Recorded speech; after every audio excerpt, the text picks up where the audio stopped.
ada budgetnya, pakai budgetnya sendiri, perawat tuh keren.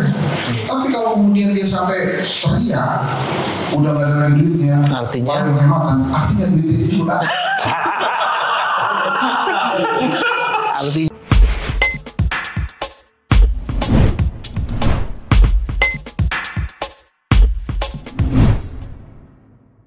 mewakili generasi X. Oh enggak ya. saya baby boomers loh. Baby boomers ya. Tadi saya pikir Mas Bambang Wijayanto ini mewakili pemerintah karena bajunya putih Bu. Oh enggak ya. Tidak agama lu. Jadi kita sama-sama tahu Mas Bambang Wijayanto adalah pernah memimpin KPK, komisioner KPK, kemudian praktisi hukum, juga YouTuber. Mungkin kami minta pandangannya Mas terhadap temuan kedai kopi. Tadi di sektor hukum ada beberapa ya yang menarik ya. Kalau saya catat ini ada soal pagar laut, ada soal impor gula, optimisme pemberantasan korupsi. Impor gula nggak ada. Ada tadi sedikit soal Tom Lembong. Oh, Tom Lembong. Pantas ya di sini. Pantas atau tidak. Kemudian kebebasan berpendapat. Mungkin bisa dielaborasi juga dengan hilangnya YouTube Handset beberapa waktu lalu hingga kini gitu. Hilang Bu. Hilang. Sampai hari ini. Emang itu penting. Jadi selanjutnya silakan Mas Dewi untuk kalau kasih ini dibuka dong ininya lagi. Boleh. Yang partnya hukum mungkin ya. Yang pagar laut ya misalnya. Boleh. Dari mana? Pagar laut, korupsi apa? Pagar laut dulu kali ya. Pagar laut. Saya agak geser kali ya kan nggak enak orang ngeliat gue. Iya. Kamu memang soal pagar laut enggak? Di slide 334 Pak. Atau 34 aja sih. Yes, oke. Pembongkaran Pak. Oke. Yang menarik di soal pagar laut begini. Pagar laut itu dia tidak berdiri sendiri dan dia belum sampai di ujung dari sebuah proses yang akan selesai. Jadi kemudian pertanyaannya kalau pagar laut dipotret, apakah akar masalah yang menyebabkan terjadinya pagar laut itu menjadi menarik? Itu juga sudah dipotret. Karena kalau kita cuma melihat pagar laut gitu ya, dan itu menjadi orang terbelanga, kok ada pagar laut? Kayaknya belum pernah ada tuh pagar laut 30 km lebih. Itu memang sesuatu yang menarik dan teman-teman media memang eye-catchingnya di situ, pagar lautnya. Cuman pertanyaannya kan 1 tahun sebelum itu pagar laut muncul, kasus PIK itu kan sudah mulai dipersoalkan terus-menerus gitu loh. Jadi kenapa mesti pagar lautnya gitu yang muncul? Nah, cuman kemudian kita coba lihat, jangan-jangan pagar laut ini sebenarnya selain seksi karena belum pernah ada pagar laut sepanjang 30.000 km, orang sudah punya asosiasi ini pagar ini berkaitan dengan siapa dan untuk kepentingan apa. Jadi kemudian pagar laut itu menjadi menarik. Tapi lagi-lagi ini jadi kemudian jadi soal ini menarik perhatian masyarakat, tapi apakah penyelesaian pagar laut itu selesai? Ada 3 sampai 5 isu yang masuk di situ. Bagian pertama kalau ngomong pagar laut itu kan ngomong soal apakah laut bisa disertifikasi. Isu dasarnya itu. Teman-teman kalau menghubungkan konstitusi, undang-undang agraria dan undang-undang mengenai bukan yang banyak dipersoalkan ini bukan omnibus tapi yang cipta kerja. Nah, ini orang sekarang baru di dalam undang-undang cipta kerja ada klausul yang sebagian kemudian dikonfirmasi melalui peraturan pemerintah itu pantai. Tapi pantai itu sudah bisa masuk di kategori sebagai bagian dari tanah. Jadi tanah itu ada 3 tuh, tanah yang di atas permukaan, di bawah permukaan, termasuk di wilayah itu. Yang ada genangan atas itu. Yes. Jadi ini yang baru kita tahu. Oh, cipta kerja itu memberi ruang yang luas sekali untuk mendefinisikan apa yang disebut dengan tanah. Baru di situ tuh ngehnya itu. Jadi kalau nanti teman-teman termasuk Mas Tio dan ngelecek itu, nggak ada nih di undang-undang itu. Mas Tio lagi Mas Tio yang di ini, Mas Henry. Ketahuan asosiasinya. Afiliasi. Ada apa sih? Dia di balik oit gitu. Jadi bagian pertama itu. Dia staf khusus ya. Jadi bagian yang pertama itu akar masalahnya itu ada di situ. Terus kedua, dari sisi respon Kementerian ATR itu kan luar biasa pecat. Tapi apakah pemecatan itu jalan keluar dari seluruh sengketa ini? Kok dia bisa ada sertifikasi itu? Jadi sebenarnya akar masalahnya itu perdebatan mengenai yang aman disebut tanah dan bagaimana itu sertifikat bisa muncul. Kemudian ditambah lagi di desa Kohot. Nah, itu ternyata banyak terjadi manipulasi. Jadi manipulasi yang dilegalisasi itu menjadi sesuatu. Nah, kalau ditarik lagi di poin kelimanya tadi nomor 2, PSN itu kan nggak bisa dilepaskan dari IKN. Dan dia cuma 1.700 dan itu untuk konservasi satu wilayah tertentu 1.700. Tapi sekarang kok bisa sampai 100.000 hektar. Nah, pertanyaan-pertanyaan itu tidak pernah terjawab gitu loh. Sekarang kita sibuk di karnavalisasi terhadap pagar laut. Tapi problem dasarnya itu nggak masuk. Tadi satu sudah tanah, terus kedua pihak-pihaknya, terus yang ketiga ini pagar laut tak bisa dilepaskan dari isu PSN dan tidak bisa dilepaskan dari isu PIK. Kalau menggunakan bahan dari teman-teman reforma agraria, konsorsium reforma agraria, di hampir seluruh proyek PSN selalu ada masalah dengan agraria. Dan pemerintah kita saat ini lagi-lagi tidak pernah hanya ngomong soal sertifikasi tanah, tapi pemberian aset dan sumber daya untuk kepentingan publik tidak ada. Jadi problem dasarnya tuh tak tersentuh sekalipun. Kita terlibat dengan euforia, ada sesuatu, cuman akhirnya kita tidak pernah tahu tuh siapa pelaku kejahatannya, sejauh mana kapital bekerja untuk kepentingan itu nggak ada. Jadi poin yang ketiga yang saya ingin ngomong tadi adalah bagaimana meletakkan kasus pagar laut itu di dalam sebuah konteks PSN dan PIK. Konsorsium Reformasi Agraria mengatakan hampir di seluruh proyek PSN itu selalu ada masalah. Dan saya senang, ini yang keempat, saya senang pernah ada pernyataan bahwa PSN akan dievaluasi dan diletakkan dalam sebuah bingkai. Apakah dia akan berpihak dan berpucuk pada kepentingan ketahanan pangan dan ketahanan energi. Jadi PSN tuh diletakkan di situ. Ya. Nah, sekarang kalau ngomong ke PIK, kaitannya kemudian ke pagar ini, itu apa urusannya dengan ketahanan pangan dan ketahanan energi? Sehingga dia tak pantas untuk diberikan PSN. Cuman lagi-lagi, kapan mau dievaluasi dan kapan mau dieksekusi setelah evaluasi? Problem kita kan dieksekusi nih. Nah, jadi ada di situ. Jadi kalau diulang lagi, pertama itu soal definisi tanah, kedua soal siapa pihaknya, ketiga berkaitan dengan isu antara PIK, PSN dan pagar laut, keempat tindak lanjut dari kasus-kasus ini untuk membongkar itu, yang kelima sekarang adalah kaitkan itu PSN dengan ketahanan energi dan ketahanan pangan. Jadi mencabut pagar laut belum cukup.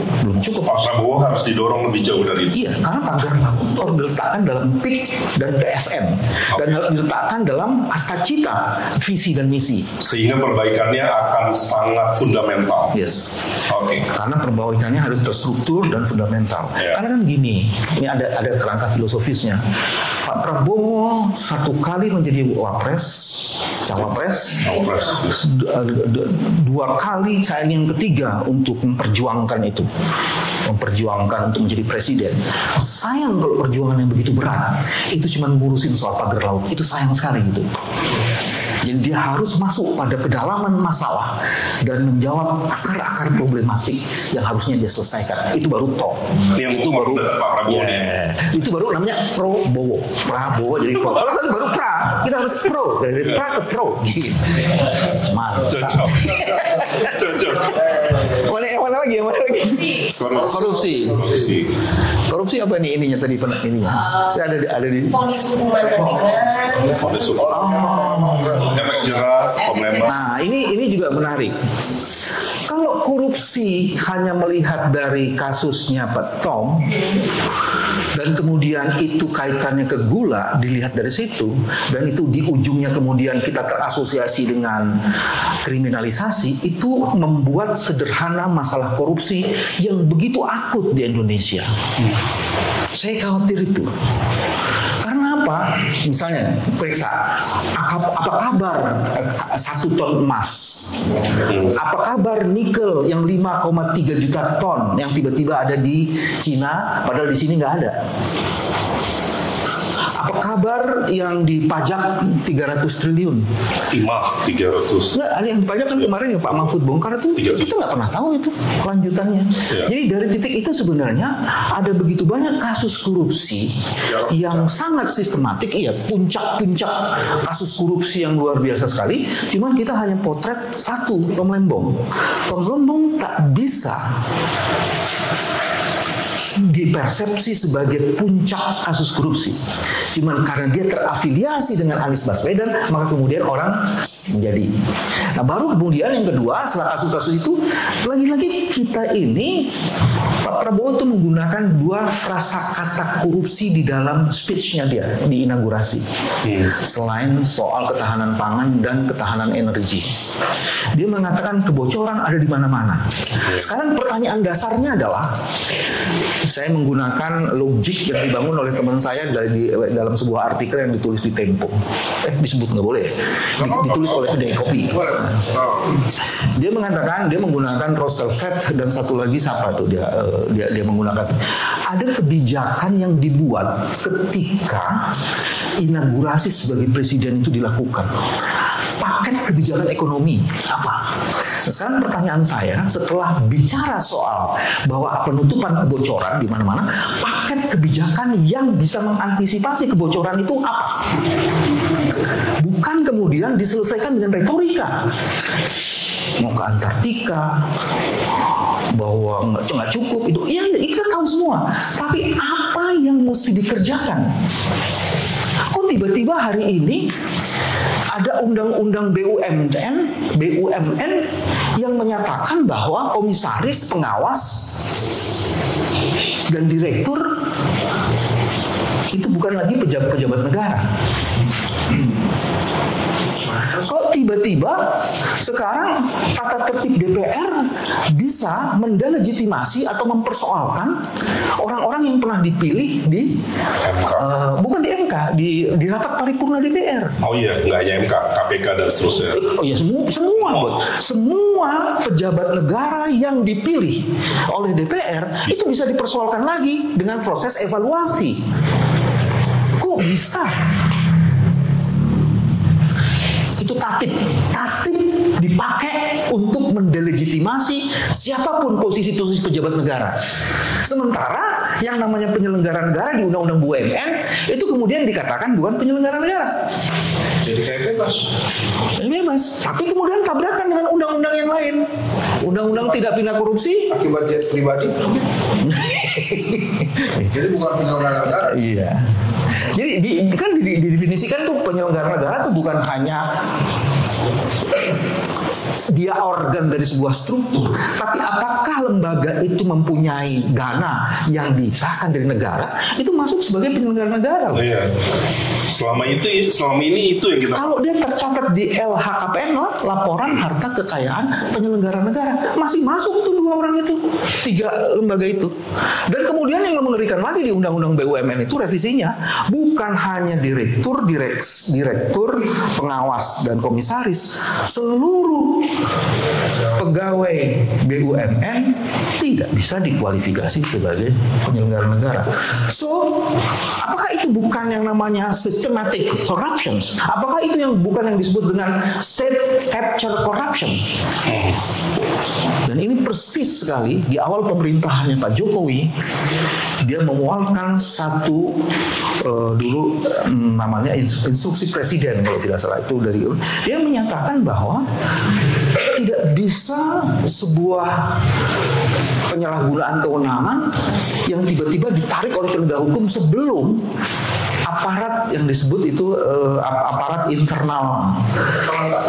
Bukan inspektorat, ada satu lagi BPKP-nya itu. Apa ini audit internal itu memeriksa. Jadi dibikin administratif semuanya itu. Dan ini melengkapi. Dan kalau kemudian saya mau tutup di bagian ini, kalau ini kemudian saya pakai di beberapa, bukan tetralogi tulisan dari seorang teman Mas Henry ini, yang menulis soal dari mulai Machiavelli Jawa, Raja Tiran, Pinocchio, Hitler Jawa, dan Pinocchio Jawa, telah terjadi proses mutasi gen dan transformasi knowledge dan karakter yang terjelma di dalam sikap dan perilaku kekuasaan. Diduga keras seperti itu. Nah, pakai diduga keras. Kita harus waspada, ada karakter yang sama yang muncul di situ. Apakah proses transformasi itu sedang terjadi? Saya nggak kepengen itu terjadi karena tadi ditutup tuh. Ada sekian banyak masyarakat yang masih optimis. Tidak ada harapan yang tak akan mungkin dijemput kalau tidak ada optimisme. Jadi kalau mau menjemput harapan, optimisme ini menjadi titik pijakan kita. Selamat datang orang-orang optimisme. Kedai kopi membulatkannya bahwa harus ada optimisme. Kalau pimpinan dan foundernya sebesar ini, kita tidak optimis. Untuk apa ada kedai kopi gitu kan? Untuk apa? Coba dikit lagi yang kepuasan mah dari tentang penegakan hukum ya. Nah, mana? Oh iya, penegakan hukumnya. Kenapa silakan? Bapak kan moderator. Itu bukan pertanyaan yang salah ya. Kepuasan tentang penegakan hukum. Emang ada hukum yang tegak?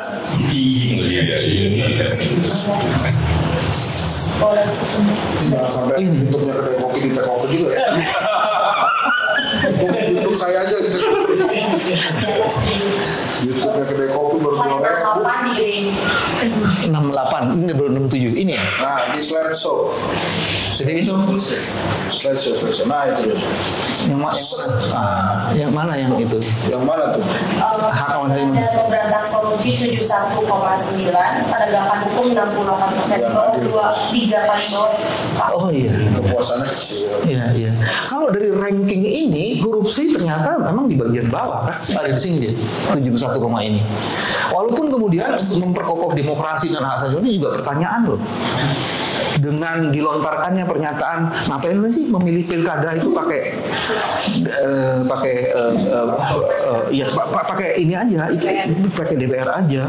Itu sebenarnya ada pertanyaan-pertanyaan di soal memperkokoh demokrasi. Karena di tulisan soal Pinocchio dan Hitler Jawa itu jelas loh. Topeng demokrasi dipakai, tapi marwah, izah dan demokrasi nggak ada. Substansi, norma dan value nggak ada. Dia cuma dipakai aja sebagai topeng. Dan itu agak mengerikan. Karena begitu misalnya rancangan undang-undang revisi undang-undang BUMN dikejar, kenapa harus ada bukan yang tata tertib itu hanya untuk penegasan. Sekarang pertanyaannya, untuk apa ada penegasan? Penegasan atas ketidaktegasan atau gimana gitu? Saya mau berhenti sampai di situ. Terima kasih. Terima kasih Mas Wiwi. Kita berikan tepuk tangan untuk Mas Wiwi sudah memberikan artikulasi terhadap temuan-temuan dari kedai kopi. Dan selanjutnya saya ingin ke Ibu Nina. Tadi di sektor ekonomi cukup banyak temuan-temuan yang menurut saya menarik. Tentu di awal sudah didorong mengenai isu PPN 12% yang mendapat perhatian publik cukup besar, terutamanya di kelas menengah dan pada rentang usia tertentu tadi X khususnya.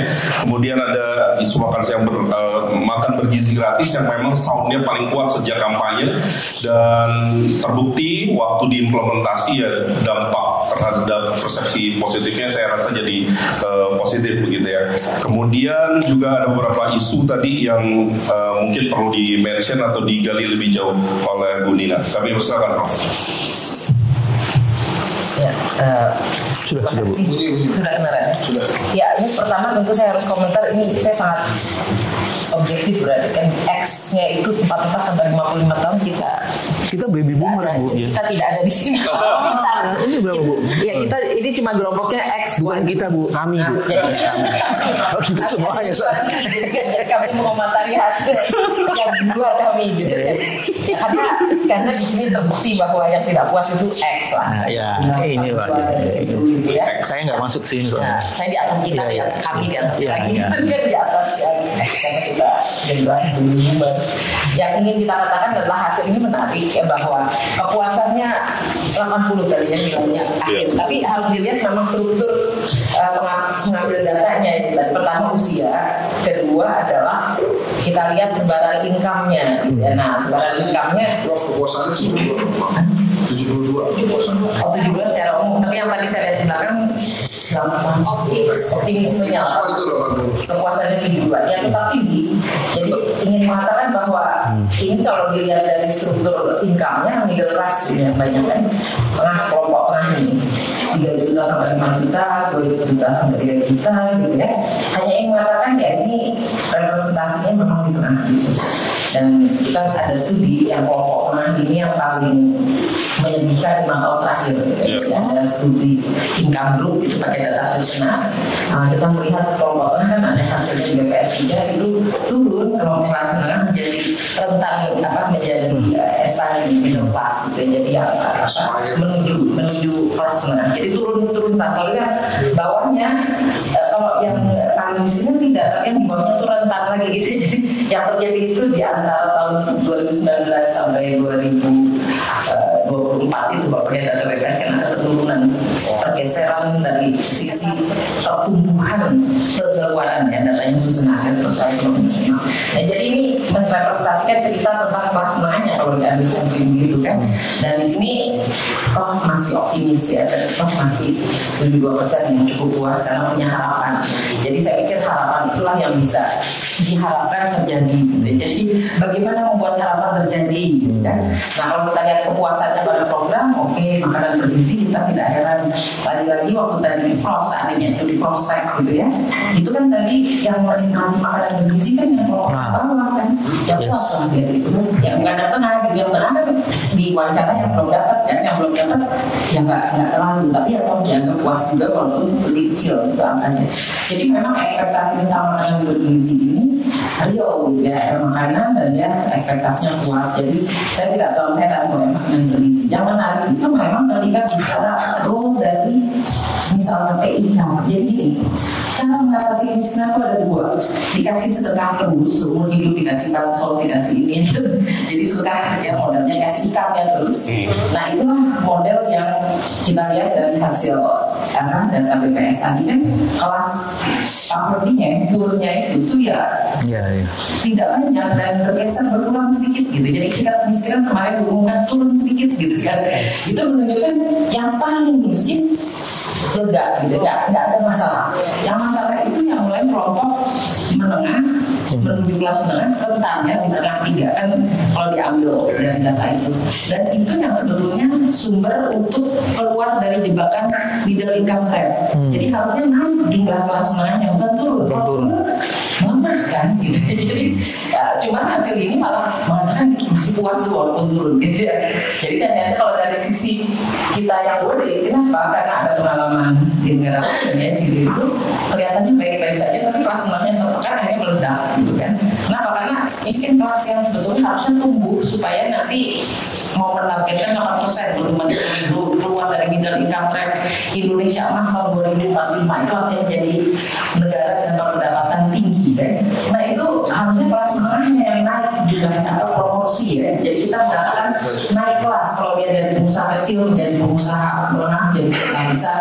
Naik kelas itu yang harus terjadi sehingga nanti keluar dari middle income trap. Nah Indonesia emas 2045 yang memimpikan Indonesia jadi negara berpendapatan tinggi high income countries itu hanya terjadi kalau kelas menengahnya naik. Nah kita ini 5 tahun terakhir mengalami kembalikan yang lagi arah gitu ya. Jadi tugas Pak Prabowo membalikan lagi arah ini berat. Ya, jadi karena kalau kita lihat kan ini 2025 ya.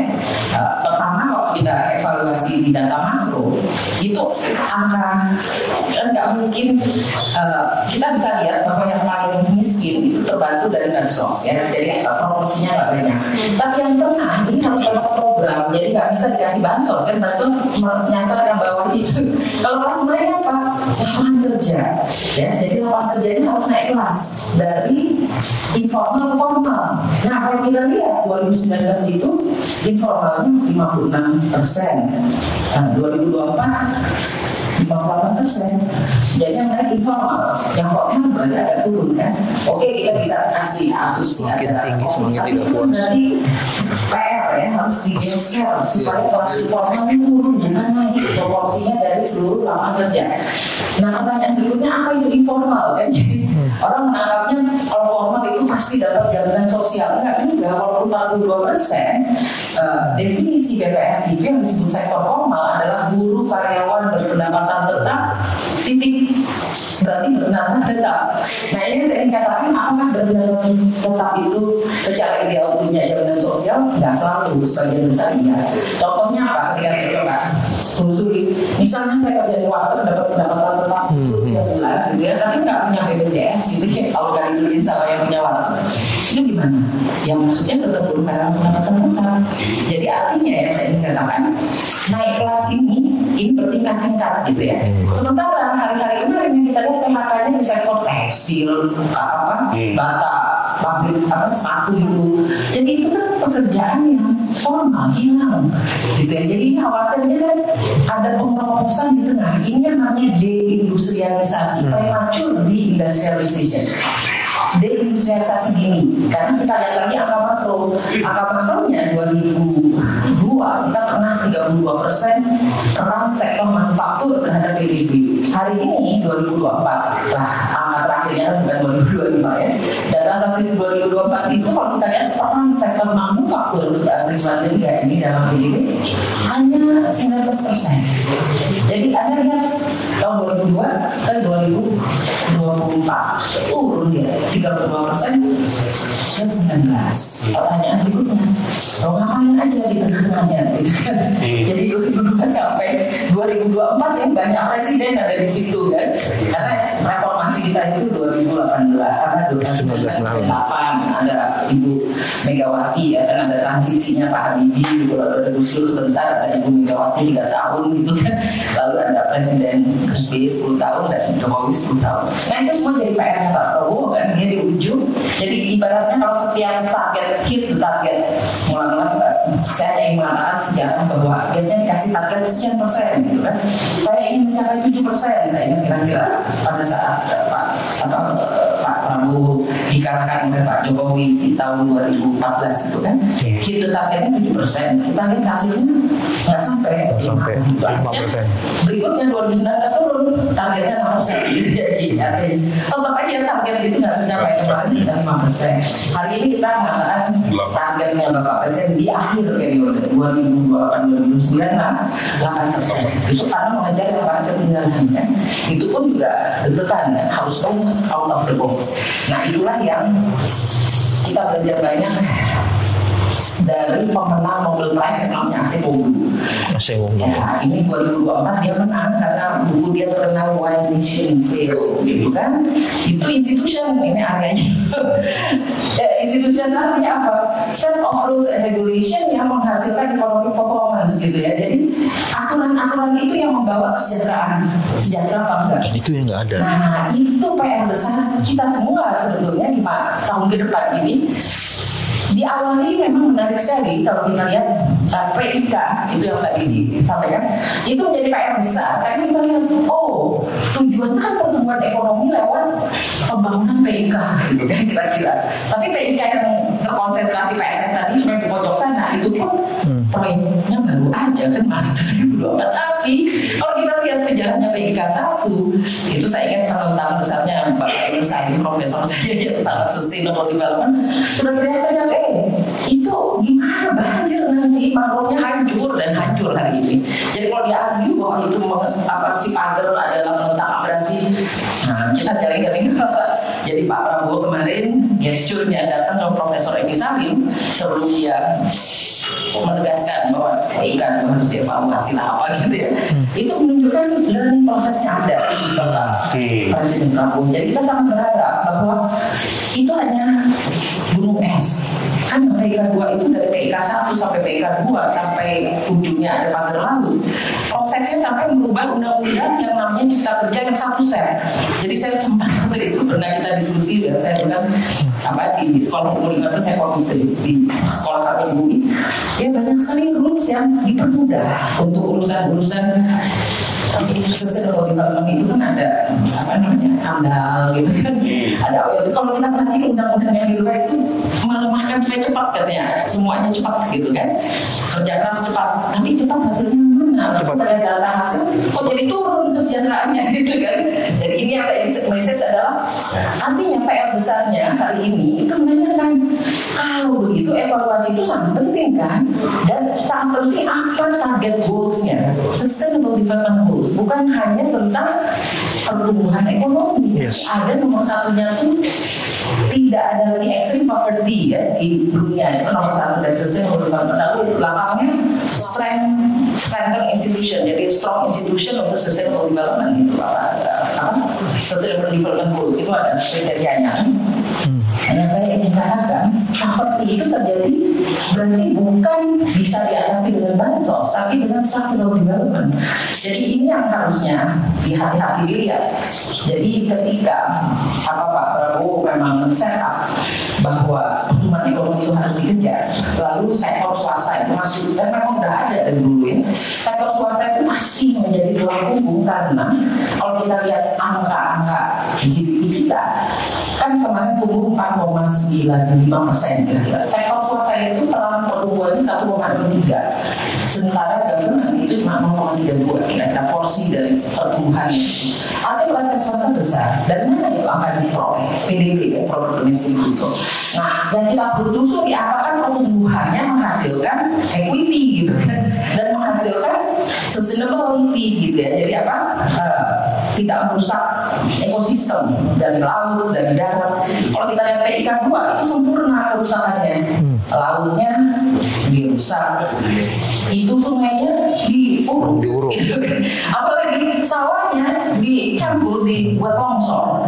Ya, jadi ada cerita tentang wacana itu ya udah diuruk ya hancur kan sawahnya, jadi pertaniannya hancur, kelautannya hancur, sistem ekosistemnya hancur, mana mangrovenya udah nggak ada. Jadi kita melihat itu yang tumbuh siapa gitu kan, yang tumbuh sebelah sana, yang melarang siapa gitu. Jadi mangrovenya hilang, yang ada cuma Mang Ujang sekarang. Ya saya hanya mengatakan jadi pertumbuhan di mana gitu. Nah sementara kalau kita lihat definisi dari proyek strategis nasional di aturan perundang-undangannya Pak itu nyata sekali PSN itu untuk pertumbuhan dan pemerataan dan apa gitu. Ini ada saya punya paper kecil lah gitu ya. Dan itu jadi PSN itu tujuan besarnya pertumbuhan, pemerataan, social welfare ya, kesejahteraan rakyat. Itu yang harusnya dievaluasi secara komprehensif kan. Jadi saya senang sekali bahwa misi itu diterima sangat jelas oleh Pak Prabowo. Dia kasih gesture yang Prof. Edi Salim, besoknya dia yang penting lapangan kerjanya mana gitu. Lalu yang penting poverty alleviation-nya mana. Berarti kan di situ masih ada PR yang mungkin sekarang di tangan AHY, tetapi juga tidak hanya AHY kan, yang lain-lain juga kan. AHY itu ya oke lah, infrastruktur 280 sekarang jumlahnya. PSN itu tumbuh dengan sangat cepat. Jadi ketika kita lihat prospek development-nya, jadi apa strategi pembangunannya, kalau kita lihat sejarah historinya, itu kan diawali dengan adanya BUMN di tahun 1958. Ya itu ketika Dutch mengatakan kamu nggak dibalikin Papua, itu deklarasi Juanda. Bung Karno lalu membuat perusahaan Belanda menjadi state company, jadi nasionalisasi. Iya, nasionalisasi politik Banten apa namanya. Nah, yang ingin saya katakan itu modal awal. Tapi ketika Bung Karno jatuh digantikan Pak Harto, itu harus dibayar. Yang nasionalisasi itu tadi bayar ke hutang pemerintah kolonial. Jadi kita membayar itu ke pemerintah Belanda. Nah, modal dasar itu yang sekarang kalau udah keluar undang-undangnya ya, gampang kan? Ini swasta apa negeri, tapi ini kan modal awal. Lalu dibangun BUMN oleh Pak Harto tahun 7 bulan proyek industri industri strategis nasional, ada PSN-nya, proyek strategis nasionalnya itu ada Pindad, ada Multanio, kalau sekarang Dirgantara. Jadi itu strategi Bapak Presiden yang ngutang ke LGDI Islam dengan syarat bayar hutang pemerintah kolonial plus hutang BUMN tadi dinasionalisasinya Belanda, perusahaan Belanda. Itu modal dasar. Oke, apakah ada hasilnya? Ya kita lihat pelan tapi ya maju mundur gitu kan. Jadi ketika kita di ujung pemerintahan Pak Harto tahun 98 yang kita sisakan terlihat itu ada Batam, ada Sabang. Itu yang jadi special economic zone kan, mencoba meniru model pembangunan China ya. Ada special economic zone dan itu diundang-undangkan oleh zamannya Pak Presiden SBY sehingga saya jadi undang-undang special economic zone. Lalu baru dikembangkan lagi MD3EI, akselerasi baru kemudian jadi ini. Nah yang saya ingin katakan jadi PSN itu bukan sekedar pertumbuhan, itu the whole context of development cita-citanya. Hanya hasilnya sekarang bukan itu gitu kan. Sebagian PSN-nya tidak menghasilkan pemerataan secara jelas, yang menghasilkan ada sedikit pertumbuhan. Itu pun kita pakai cross data makro. Pertumbuhan kita nggak bagus-bagus amat kan 5 tahun ini 5%. Jadi gimana pertumbuhannya kalau pemerataannya aja yang kelihatan nyata. Nah itu dari sisi konteks makro. Konteks mikronya peraturan-peraturannya yang memang harus dijaga dan disisir kembali. Jadi misalnya undang-undang cipta kerja itu kurang kuat untuk mempertahankan kualitas lingkungan lapangan kerja, itu yang tampaknya harus hati-hati dievaluasi. Apalagi kalau kita lihat mundur lagi ke peraturan pemerintah, government regulation ya kan, ada peraturan presiden gitu ya. Nah kembali ke data yang dihasilkan di sini, jadi ada program yang dievaluasi ada 2 kan, PSN-nya si PIK di sini yang kasusnya yang diangkat, dan satu lagi tentang ya kalau EBG udah jelas ya sukses gitu. Tapi yang sisi lain Bang tadi itu adalah trade-nya. Nah trade dan investment kan. Jadi ketika kita melihat pertumbuhan ekonomi itu PSN adalah satu cara dengan clustering adanya special economic zone. Tapi trade-nya ada hubungan internasionalnya itu juga big question. Ya, jadi saya pikir kan di sini ditanya apakah presiden sukses ya yang regional. Ya jawabannya itu kembali ke positioning pemerintah seperti waktu Bung Karno memimpin Asia Afrika. Pak Presiden Prabowo mengatakan kita ingin balik ke blok barat dan blok timur. Kenapa? Karena blok baratnya ya kita sudah susah gitu kan. Ya di kelapa sawit untunglah menang gitu. Jadi kita menghadapi kelapa sawit di barat gitu kan, di Eropa barat sana. Amerika ya setelah kita masuk BRICS ada ancaman bahwa kita nanti akan dikenakan tarif yang lebih tinggi dan sebagainya. Tapi kan dengan keberuntungan yang kita lihat selama ini kita kerjasama dengan China yang Belt and Road Initiative, ada proyek-proyek walaupun harus kita evaluasi, misalnya proyek Bush gitu kan. Artinya ada proyeknya dari Belt and Road Initiative dengan beberapa catatan yang harus kita cek kita sendiri, kok bisa perusahaan Mikanya kan lapor Pak itu bangkrut, bukan bangkrut lah, ada kerugian gitu kan, gara-gara dia harus menutup biaya investment yang besar yang tidak diekspektasi naik pada masa itu, sehingga ya sedikitnya berdarah-darah itu namanya BUMN itu. Ya, saya tidak tahu persis apakah itu yang akan diselamatkan juga gitu kan. Jadi kalau kita lihat pakai definisi itu mungkin Pak BUMN-nya banyak yang nggak babak belur lah kira-kira gitu ya. Cuman kita harus sisir dengan baik-baik apakah itu mencapai sasaran tujuan pertumbuhan tadi. Baik sekali kalau ada pertumbuhan baru kemudian pemerataan. Tapi kalau nggak dua-duanya kan lalu apa PSN-nya gitu kan. Jadi ini PR besar ya untuk PSN saya pikir. Dan yang dibicarakan kan tadi kasus korupsinya. Nah kalau korupsinya itu lebih mikro lagi ini Pak Bambang yang akhirnya saya ingin mengatakan ya kan nggak satu orang ya. Jadi kalau mau lihat itu sebagai sistem yang salah ya harus dilihat sistemnya mana. Ada berapa menteri di situ, ada berapa peraturan. Tapi yang paling penting adalah apakah achievement dari proses ini kan perdagangan ya, perdagangan itu kan untung dan rugi. Apakah keuntungannya lebih besar dari kerugiannya, gitu kan? Karena ini hulu ke hilir ya. Jadi kalau kita bicara kenapa sih kita impor barang-barang kebutuhan pokok, ya karena kita nggak swasembada. Nah sekarang kita swasembada, tapi apakah swasembadanya baik-baik saja gitu. Dan belum ada hasil yang terlihat. Artinya apa, hari ini kita masih impor beras gitu kan. Kita berusaha lepas dari impor beras, mudah-mudahan ya kita bisa produksi yang lain-lain. Kalau nggak makan beras ya makan singkong atau makan yang lain kan gitu. Ini diversifikasi pangan. Nah, saya tidak melihat lebih jauh dari itu ya. Jadi topik yang ada di sini kan yang trade tadi terbatas pada kasus corruption-nya, tapi sebenarnya trade itu kan strategi ya, jadi strategi swasembada pangan, strategi swasembada energi itu hanya strateginya, tapi goals-nya itu adalah sustainable development goals. Kita ingin mudah-mudahan kita masih punya banyak sumber daya alam Pak. Jadi kalau ada gunung Freeport yang lubangnya besar sekali, kita masih banyak gunung yang seperti itu gitu kan. Pertanyaannya apakah kita mengizinkan gunung kita yang berikutnya dibolongin seperti itu? Kan itu pertanyaan kita. Karena kalau kita lihat ke Bangka Belitung, Anda bisa lihat ada gambar yang bagus lah fotonya gitu ya. Kars gitu, danau Kars putih hijau biru. Kalau saya datang misalnya coklat gitu ya. Jadi saya bingung di mana birunya gitu. Photoshop itu. Ya, fotonya Photoshop Di tahun 70-an mungkin. Ini bekas-bekas Kars ya. Jadi itu yang disisakan dari negara miskin yang tidak punya aturan lingkungan. Bolong-bolong itu tanahnya, nanti kita hanya kebagian limbah-limbahnya gitu loh. Nah ini kan PR besar untuk pemerintah ini ya, kita sedang hati-hati sekali melihat apakah itu akan tercapai gitu ya. Karena kalau enggak ya hasilnya orang miskin di sekitar itu kan. Kalau dia nggak punya pilihan kan, awalnya jadi buruh tambang, selesai tambangnya ditutup dia jadi apa? Selesai gitu kan, ya mungkin dia jadi buruh tani lagi gitu, tapi taninya udah rusak lahannya gitu kan. Jadi it's a choice ya, sama seperti tadi kan. Setiap PSN itu kalau memang kita kembalikan definisinya harus dievaluasi berdasarkan apakah dia benar menghasilkan lapangan kerjaan yang hasilnya memberikan income yang lebih tinggi, bukan income yang lebih rendah gitu kan. Jadi kalau kita harus lihat mungkin dari awal proposalnya PSN itu emang hanya menunjukkan lapangan kerja yang dia buat, dia nggak cerita lapangan kerja yang dia gusur. Ya kan, lapangan kerja yang dia buat adalah ini adalah ya ini kan lucu cara evaluasinya gitu kan. Kalau kita hanya proposal akan menciptakan lapangan kerja, yang dijawab jangan-jangan cuma jadi santap, jadi apalah bulu-bulu di sekitar gitu kan. Dan sementara yang diharapkan lapangan kerja si petani ini kan bisa jadi pengusaha kecil, bisa jadi pengusaha besar kan. Kalau tambah kan awalnya pengusaha nelayan lama-lama jadi berusaha eksportir ikan misalnya gitu kan. Harusnya kan itu ya, jadi naik kelas deh. Kalau ini kan malah tergusur ya. Jadi PR itu yang sebetulnya harus dijaga dari hasil.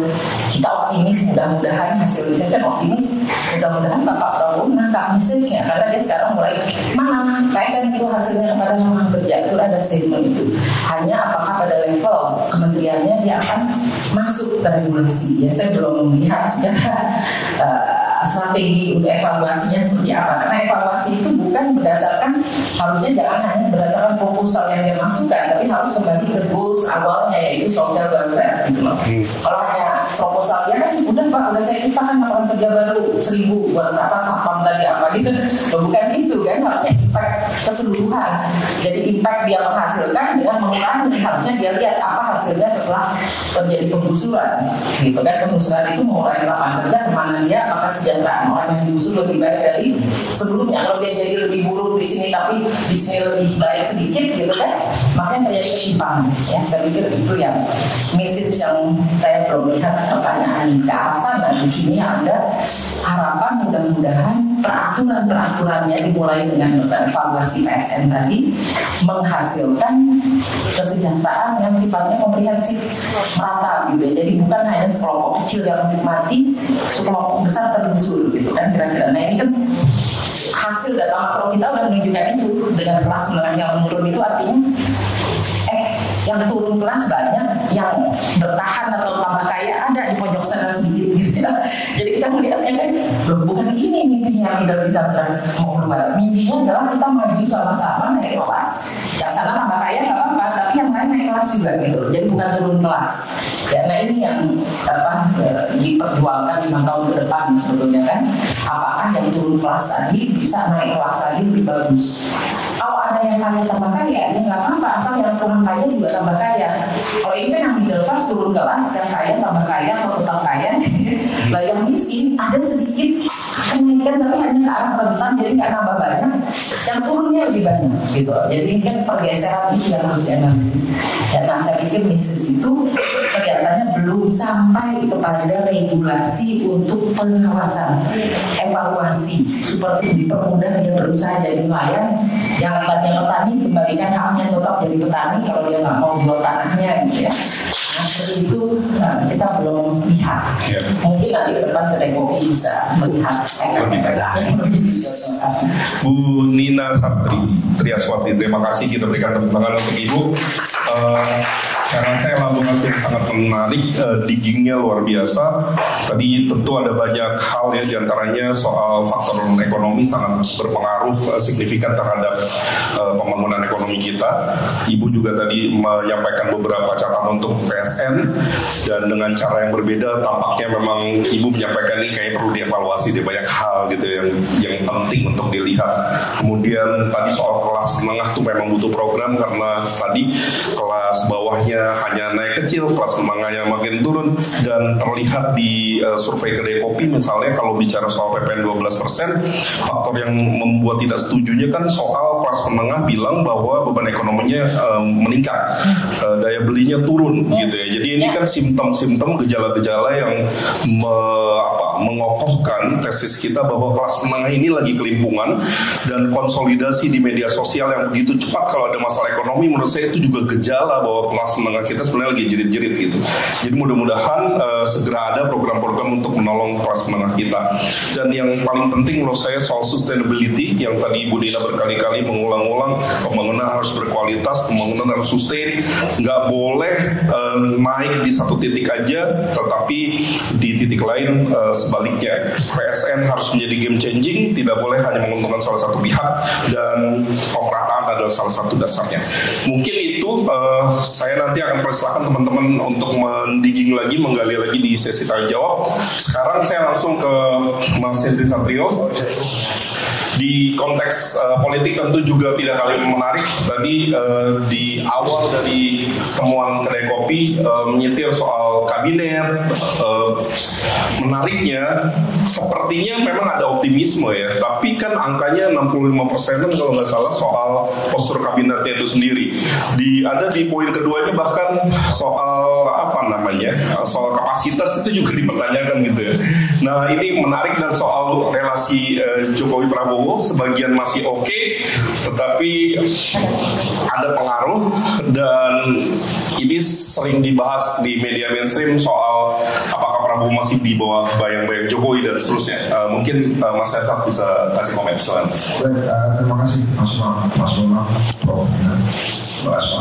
Jadi teman-teman, saya mau memulai dengan pertanyaan salah satu wartawan kepada saya yang menanyakan ini, Mas Hensat, kira-kira Pak Prabowo ini hanya mau kemana sih? Itu pertanyaan mudah yang susah banget dijawabannya. Karena kita nggak melihat dan dengan mudah menyampaikan ini hanya Prabowo ini mau kemana.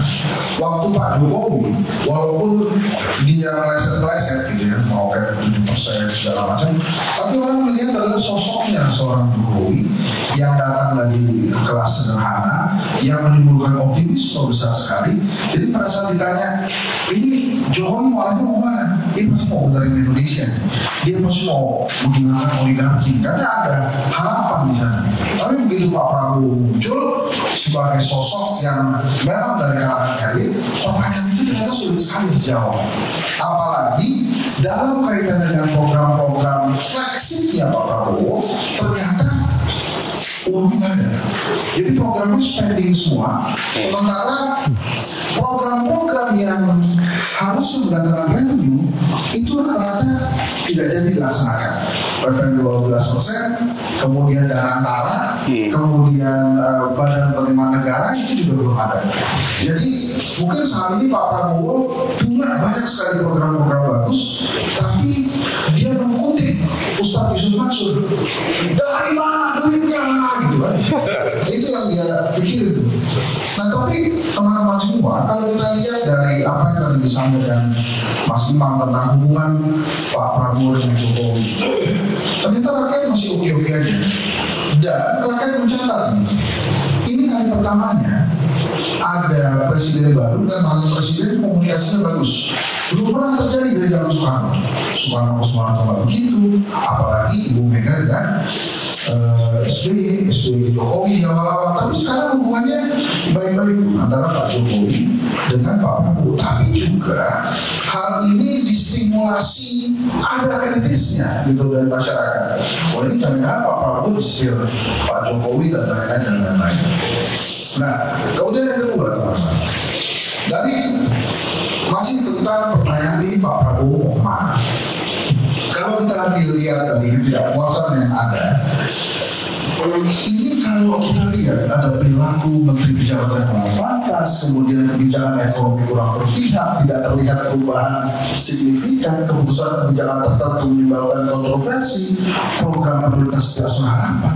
Ada masalah komunikasi yang besar sekali di pemerintahan Pak Prabowo dengan rakyatnya. Kita ambil contoh yang terakhir, gas LPG 3 kg. Itu kalau komunikasinya bagus antara pemerintah dengan pengecer, dengan agen dan rakyat itu bagus, maka tidak akan terjadi antrian panjang berkilometer yang akhirnya menimbulkan korban jiwa. Ini kan semuanya menggunakan sebuah teori yang pernah terjadi di zaman Pak Jokowi, testing the water. Coba aja dulu. Padahal implementasinya belum siap. Seorang menteri pada saat menyatakan kebijakan harus A, maka harus A siap ke bawah. Begitu belum siap, maka jadinya seperti 3 kg. Maka jadinya seperti pada lalu. Komunikasinya tidak diperbaiki. Jadi yang dilakukan oleh pemerintah adalah sibuk defense. Wah, Bu Menteri itu statusnya mantan penenun. Jawabannya defense kan? Saya nggak tahu. Saya nggak cek. Yang saya tahu dia akan seperti Menteri apa itu kan? Menteri itu loh. Apa? Yang sampai sekarang belum balik ke YouTube saya. Ya? Nah itu. Oh, Jangan disebut Komdigi loh lah. Oh ya. Bukan, ini kita harus menyelamatkan YouTube loh. Kalau kita sebut Komdigi,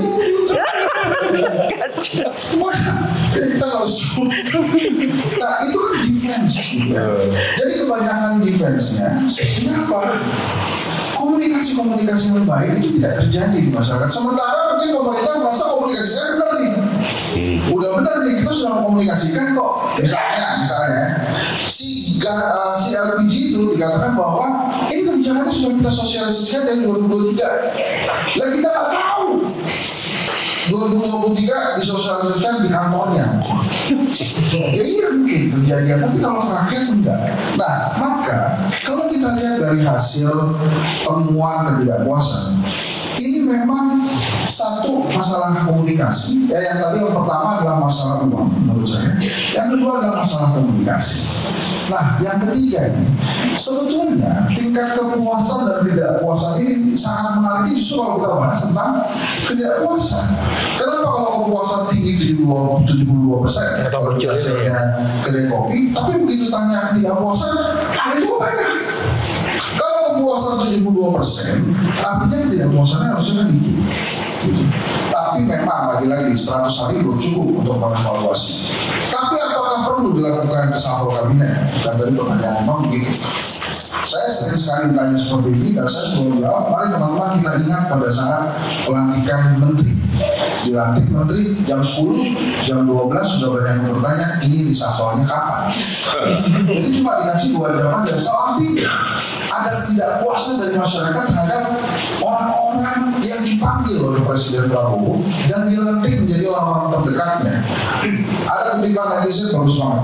Pak Prabowo dibantu oleh alam dalam menyeleksi pembantu-pembantunya. Artinya apa? Sedikit demi sedikit itu pembantu-pembantunya itu error-error aja. Gitu. Tapi memang pembantu-pembantunya error-error ini adalah pembantu-pembantu yang aktif di media dan kemudian terlihat. Ada mungkin yang tidak aktif di media, error-error aja, cuma nggak tahu lah oleh masyarakat atau oleh netizen itu yang mahal benar dengan segala X-nya itu. Jadi kembali ke sini teman-teman. Bagaimana kira-kira Pak Prabowo ke depannya? Ini kan yang dipertanyakan oleh masyarakat yang menjawab hal ini. 72% ya susah apa? puas, tapi menariknya adalah kenapa 80% optimis dengan kondisi yang pesimis di pemberantasan korupsi, nggak terlalu bagus di penegakan hukum, kemudian ada masalah-masalah komunikasi, ada menteri-menteri atau pembantu yang lucu-lucu, tapi kenapa masyarakat optimis? Menurut saya, karena masyarakat nggak punya pilihan lain. Jadi apa? Ya harus optimis. Baru 100 hari kita kasih kesempatan. Udahlah kita kasih kesempatan Pak Prabowo. Dia kan udah lama pengen jadi presiden. Dia bilang kan, bisa enak jadi presiden. Nah situ kan tahu kalau nggak enak sudah jadi presiden. Kalau nggak tahu dari lama nggak enak pasti nggak pengen jadi presiden. Jadi masyarakat nggak punya pilihan lain selain optimis. Insya Allah akan lebih baik. Itu diuntungkan pemerintahan dan Pak Prabowo itu dengan sikap optimis seluruh rakyat Indonesia. Bagaimana nanti 3 kilogram menyelesaikannya? Insya Allah ini akan dibereskan. Nah, ya kan tadi ada tim tentang apa? Percaya nggak bakal beres? Percaya akan dibereskan. Rakyat Indonesia begitu. Apakah kita akan merdeka? Insya Allah akan merdeka. Begitu merdeka, udah merdeka kita. Oh iya, udah merdeka ya. Apakah kita lebih baik? Ya, kita lebih baik. Mudah-mudahan. Jadi, optimisme 80% ini mana? Si optimisme itu paling bawah. Paling bawah. Lagi paling bawah. Nih, 80 koma. Oh, lihat deh. Rata-rata ya. Optimis 80,1%, kemudian rata-rata 7,49%. Jadi rata-rata mau optimis. Ini asma luar biasa ya, angka sampai 10, sampai 11, karena 11 itu ada sensitif ya. Jadi dia cukup sampai 10 ini memang bagusnya semua. Jadi mana? Kenapa optimis? Karena memang rakyat tidak punya pilihan lain. Nggak punya rakyat. Begitu 3 kilogram nggak ada, apa yang dilakukan? Nanti ada yang marah. Kenapa kesel? Kenapa kesel? Capek nungguinnya. Tapi apakah mereka besok akan datang nanti lagi? Akan nanti lagi. Ini udah kayak orang Jakarta, termasuk saya. Bersedia macet di hari ini dan bersedia macet-macet lagi di hari-hari berikutnya. Dan apa? Optimis. Akan macet. Tidak akan macet lagi. Kosong jalanan. Ini kita memang optimis itu perlu. Begitu lebaran kosong jalanan. Itu dianggap sebagai hasil dari optimisme. Sekarang coba, misalnya kita tebak-tebakan aja berapa lama isu gas melon langka ini akan hadir. Nungguin isu lain datang kan.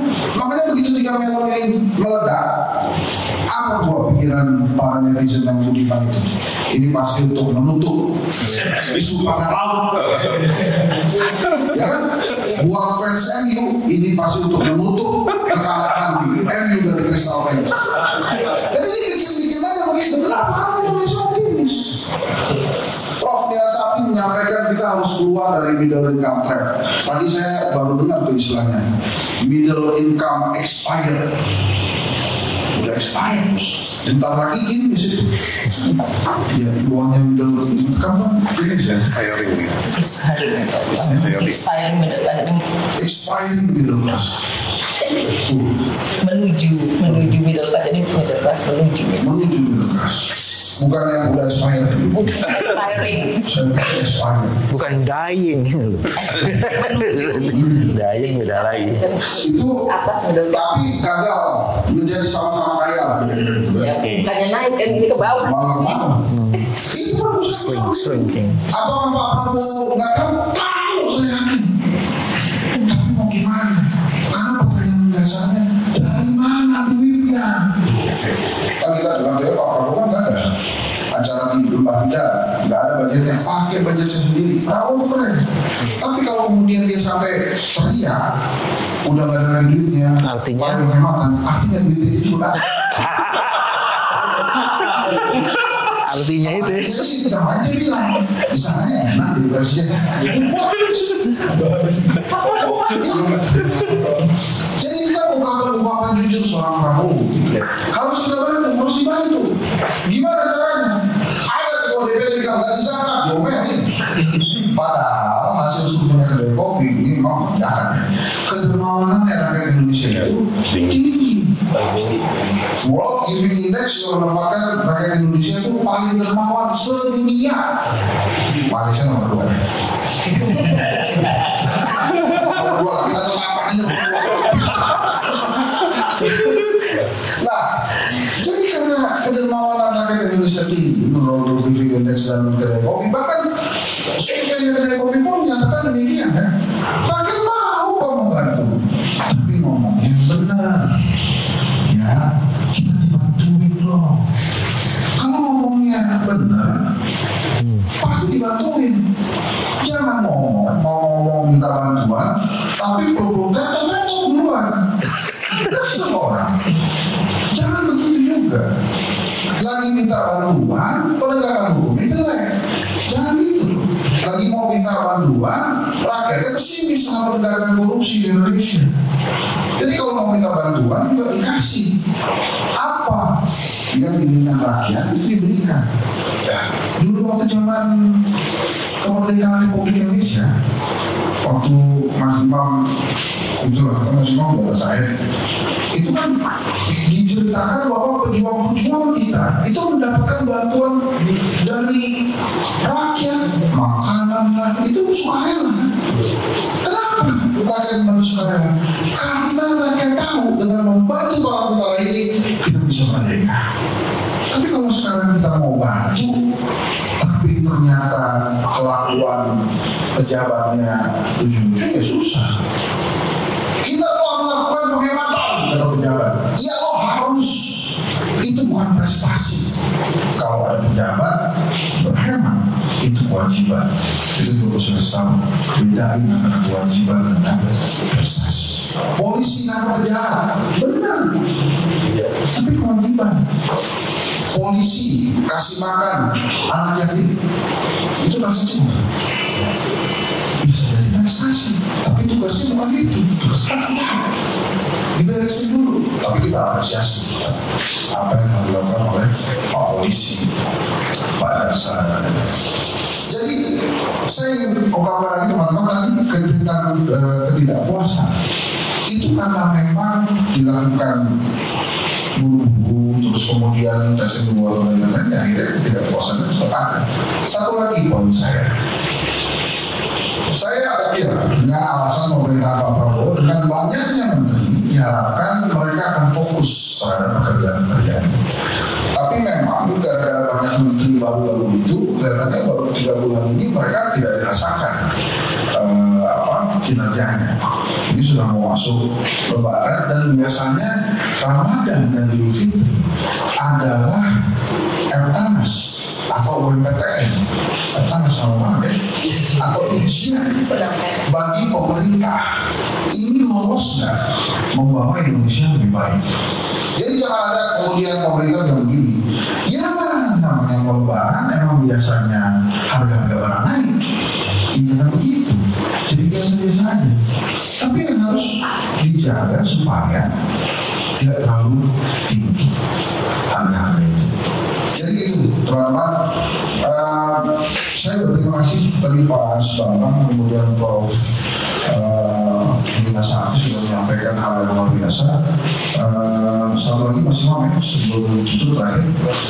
Jadi ada pertanyaan juga kenapa kemudian Kedai Kopi akhirnya menunjukkan ini. Jadi memang ada beberapa survei yang kita lakukan, itu ada beberapa juga yang tidak kita luncurkan. Terakhir kita luncurkan tentang kedermawanan, sebelumnya tentang skincare, terus tentang mobil listrik. Jadi teman-teman dilihat aja di kedaikopi.com. Kenapa kemudian otomotif kita itu kalau nanti ada survei lain, kenapa kemudian otomotif kita stagnan? Padahal otomotif ini bisa dilihat sebagai, atau benar nggak Prof, naik turunnya perekonomian itu dilihat dari bagaimana industri otomotif kita. Katanya begitu. Nanti mungkin Prof bisa menjawabkan itu. Tapi intinya kalau ditanya 80,1% siapa yang optimis itu, saya termasuk optimis. Tapi kalau ditanya lagi, kenapa saya optimis? Saya punya pilihan. Adanya Pak Prabowo dan Gibran, ya sudah. Mau gimana lagi? Ya kan? Saya lebih memilih Indonesia yang adem daripada chaos. Jadi ya kita dukung pemerintahan ini. Kalau saya tetap optimis, tapi ya tetap memberikan masukan-masukan kritis. Ya, saya agak kesulitan sekarang menyampaikan masukan-masukan kritis. Kan hidup saya bagaimana? Walaupun saya bikin YouTube baru namanya Jangkrik Bos Alahin saya. Itu apa ya? Ya pengen aja tetap punya gitu. Tapi saya tadinya udah banyak banget subscribernya. Sekarang kita mulai lagi dari bawah. Tapi ya begitulah. Harus optimis. Harus optimis. Karena nggak punya pilihan lain. Itulah. Karena nggak balik-balik ya. Ya, terima kasih. Terima kasih. Tepuk tangan gue. Kalau tepuk tangannya kenceng bisa 2 box mestinya ya. Oke, Mas Hendat nggak mau komentarin soal Pak Jokowi dan Pak Prabowo? Udah kan tadi. Udah ya? Kan terakhir bilang, ya rakyat mengapresiasi itu kan. Ya. Kali pertamanya ada presiden yang baru dengan di situ ya. saling komunikasi. Dan menurut saya juga mungkin mereka komunikasinya ini kan karena mungkin lebih nyambung. Nanti baru minta tolong Pak Jokowi, tolong sampaikan ke Mas Gibran. Oke. Nggak berani negor langsung. Atau ada ngomong lagi mungkin kita ngomong Mas Gibran. Mas Kongres kan punya lapor. Iya, oke. Makasih Mas Hendat. Dan selanjutnya kita langsung saja masuk ke sesi tanya jawab. Mungkin 1 sesi saja. Bapak 1, ada lagi? Sambil menunggu yang lain, saya langsung ke Bapak. Tolong nama dan nama medianya. Silakan. Saya Leman Sorongan, jakartatv.com. jakartatv.com. Pertanyaan aku narasumber mengenai beberapa ini terkait dengan kinerja dari hasil survei tadi, soal kepuasan, ceritanya masalah pengaruhnya Pak Prabowo dan Gibran. Karena Gibran ini cukup tinggi juga. Kira-kira faktor-faktor apa yang kemarin respon Indonesia dipertanyakan itu dari usia berapa, termasuk tingkat kepuasan itu dari usia berapa aja, dan apa aja yang disurveikan. Memang saya agak kurang jelas juga kok bisa tinggi begitu Gibran. Ya. Jadi perbandingan dari mana, apa pengaruh dari Prabowo atau konsekuensi bapaknya terhadap responden sendiri gitu. Demikian, terima kasih. Kok kelihatan nggak percaya Pak? Oke. Itu bukan ke narasumber dan ke surveyor dong Nanti kan? kita bahas. Tapi tanya begitu susah jawabnya. Ada lagi? Oh, kalau belum bahas masalah jawab. Untuk masalah kenapanya mungkin Bapak Ibu narasumber yang bisa elaborasi ya Pak. Tapi memang survei ini difokuskan untuk 17 sampai 55 tahun. Dan generasi itu dari 17-55 itu kami kategorikan berdasarkan generasi biar lebih padat aja gitu ya Pak, dan banyak kumpulannya berdasarkan BPS. Paling bawah di bagian paling bawah Mbak Putri. Nah, saya setuju Pak, bukan, maksudnya gini, pada dasarnya mayoritas puas karena persentasenya di atas 50% untuk semua, untuk presiden maupun wapres ya. Tapi yang saya katakan tadi bahwa persentase kepada Presiden Prabowo itu lebih tinggi dibanding kepada wapres Gibran, gitu ya.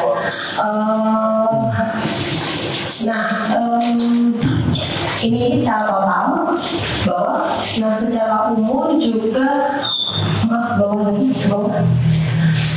umum juga pada dasarnya ini pernah juga pertanyaannya kalau kita identifikasi di baris yang ketiga kategori usia, untuk generasi Z itu paling puas terhadap kinerja dari Wapres Gibran dibanding generasi yang lebih tua. Apakah ada indikasi responden puas? Bisa aja. Nanti kita bisa analisis korelasi umur terhadap skor kepuasan. Tapi kalau dilihat dari pola ini, semakin muda responden, dia semakin puas terhadap keduanya ya, karena juga cukup tinggi terhadap presiden juga gitu. Tapi kalau kita hanya membahas Wapres Gibran, itu paling tinggi di Gen Z dibanding generasi lain. Itu yang bisa saya sampaikan dari data ini, gitu Pak. Tambahan kenapa Bapak Ibu. Oke. Ada lagi? Itu tadi kenapa Satu. Apa? tadi belum lengkap. Kenapa masyarakat bisa puas sama Gibran? Ya, ada apa? Oh. Artinya, Pak? Itu Mas BW lebih paham. Oh. Kegibranan. Mari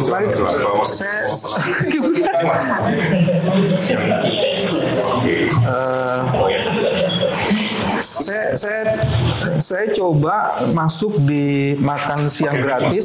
Saya coba masuk di makan siang gratis dan saya menggunakan data berkaitan dengan dapur. Makan siang gratis di cover media luar biasa sehingga coveragenya dahsyat. Tapi apakah teman-teman tahu hanya 190 dapur hanya 190 dapur dari kebutuhan 937 dapur yang diperlukan untuk coverage itu. 190 dapur loh. Di Jember dapurnya belum siap, di Gunung Kidul dapurnya belum siap, di Banyuwangi, Bondowoso dapurnya belum siap. Ini masuk di media nggak sih? Jadi kalau dilihat kedalaman masalah soal makan bergizi gratis, coverage medianya fine. Tapi kedalaman quality servicesnya no way. Dari jumlahnya aja 190 sampai 900 itu nggak sampai 20%-nya loh bos. Belum lagi ngomong ya. Saya mau mengaitkan makan siang gratis ini kan akan jadi program. Saya kaitkan dengan undang-undang pemerintahan desa. Ini siapa nih yang ngelola ini? Lembaga baru kan nih, ada badan baru nih. Oke, badan baru ini kita belum tahu kan kinerjanya. Tadi Ibu bilang kan aturan macam-macam kayak gitu, saya juga belum tahu tuh. Sementara ini sudah mulai muncul di persoalan kualitas servicesnya. Emang nggak ada isu korupsi nanti ini? Kalau itu nggak dibenerin seperti yang tadi Ibu bilang, sustainability, bukan hanya sustainability programnya, tapi sustainability service-nya juga kan, the quality of the service-nya itu kalau nggak bisa dijaga, ini korupsi di sektor makan siang gratis itu bukan tidak mungkin akan terjadi. Tapi pertanyaannya kan, bagaimana memitigasi itu tuh? Sekarang coba cek lagi deh. Hampir semua dapur-dapur umum itu ada di pangkalan. Bukan di pangkalan LPG, tapi di pangkalan militer. Itu kan pertanyaannya lagi, kenapa mesti di pangkalan militer? Karena itu yang paling mungkin dikonsolidasikan segera. Tapi apakah itu kemudian tidak timbul masalah ke depan? Nanti kalau tiba-tiba pangkalan kita diserbu, dua loh yang ini, pangkalannya rusak, dapur umumnya rusak. Enggak, maksudnya kalau ada masalah gitu ya, oh gampang. Enggak nih, saya mikir ini aja sebagai devilnya aja, saya bilang kalau kemudian ada orang yang mau melakukan sabotase pangkalannya karena Anda akan bisa juga mensabotase program bergizinya. Enggak nih, kalau pikirannya kayak liar kayak gitu kan, yang biasanya liar kayak gitu kan, Henry itu kan pikirannya liar itu. Jadi ini bukan sekedar masalah komunikasi. Kalau menurut saya, bahwa masalah komunikasi ada ya, cuma membesar-besarkan bahwa ini seolah-olah masalah komunikasi, itu hanya orang dari Fakultas Komunikasi saja yang bersoalkan itu. Jadi, mari saya ngomong soal LPG lagi ya. Oke, LPG itu kan ada 3 isu besarnya. Bahwa subsidi jauh lebih besar daripada harga. Diketahui nggak sama publik? Itu komunikasi.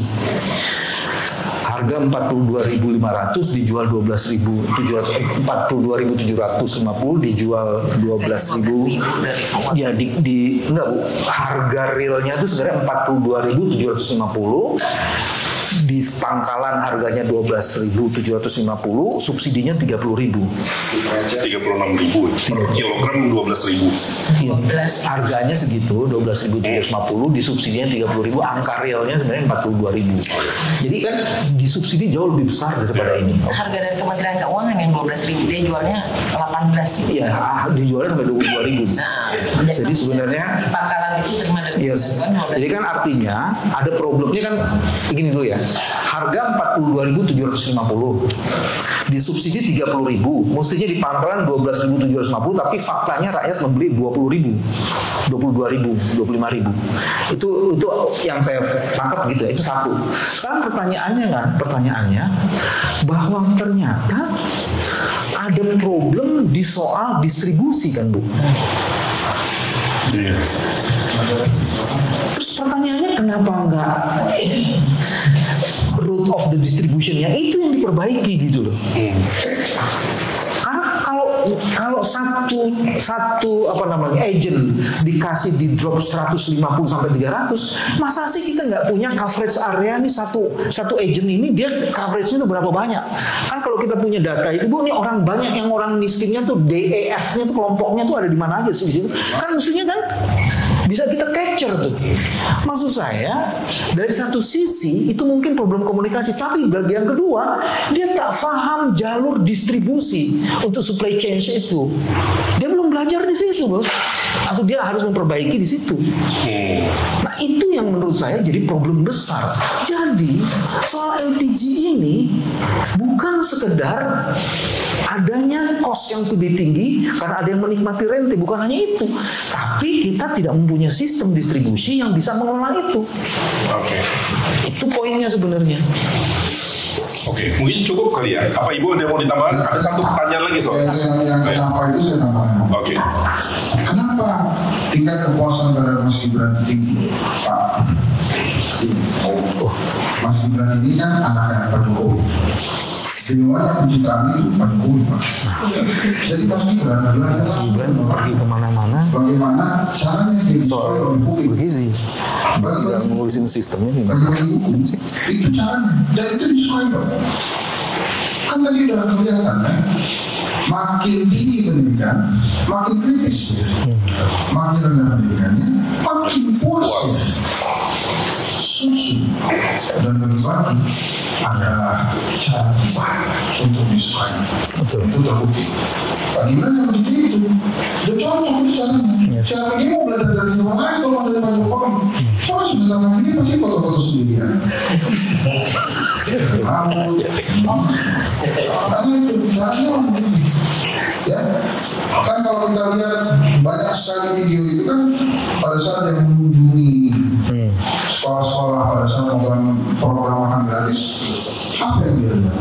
Bukan makanan kan? Ya Allah, ini berdoa, itu lah. Emang bagus. Jadi caranya Mas Gibran untuk disukai adalah cara-cara Pak Jokowi untuk disukai. Dan selama Pak Jokowi disukai itulah dia terus-menerus mendapatkan kepuasan yang tinggi. Justru menurut saya aneh kalau Mas Gibran kepuasannya kecil. Artinya apa? Ada masalah komunikasi antara anak ini dengan bapaknya. Tapi kalau dia kepuasannya bagus, artinya ini dua orang ini ngobrol. Walaupun kita nggak pernah lihat presiden dan wakil presiden ngobrol. Ada presiden. Pak Prabowo ngobrol sama Mas Gibran. Makanya kalau ini ditonton oleh kantor komunikasi presiden, PCO. Saya saran bikin settingan antara Pak Prabowo sama Pak Gibran ngobrol diskusi agak serius supaya orang bilangnya ini dua orang ini komunikasi. Mas Bram kasih tahu dong, kedai kopi itu walaupun memberikan masukan kritis kita juga pasang fotonya Pak Prabowo. Oh iya, ada. Tapi kalau komentarnya kayak gitu, jadi kita tahu ya kenapa YouTube itu hilang sih.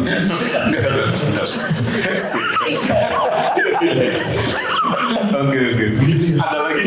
Ya, itu jawaban saya terhadap pertanyaan. Iya, betul. Mas Gibran itu tinggi. Karena dia tahu bagaimana caranya menyenangkan rakyat Indonesia. Bagaimana caranya membuat rakyat Indonesia puas. Dia dengan topik itu.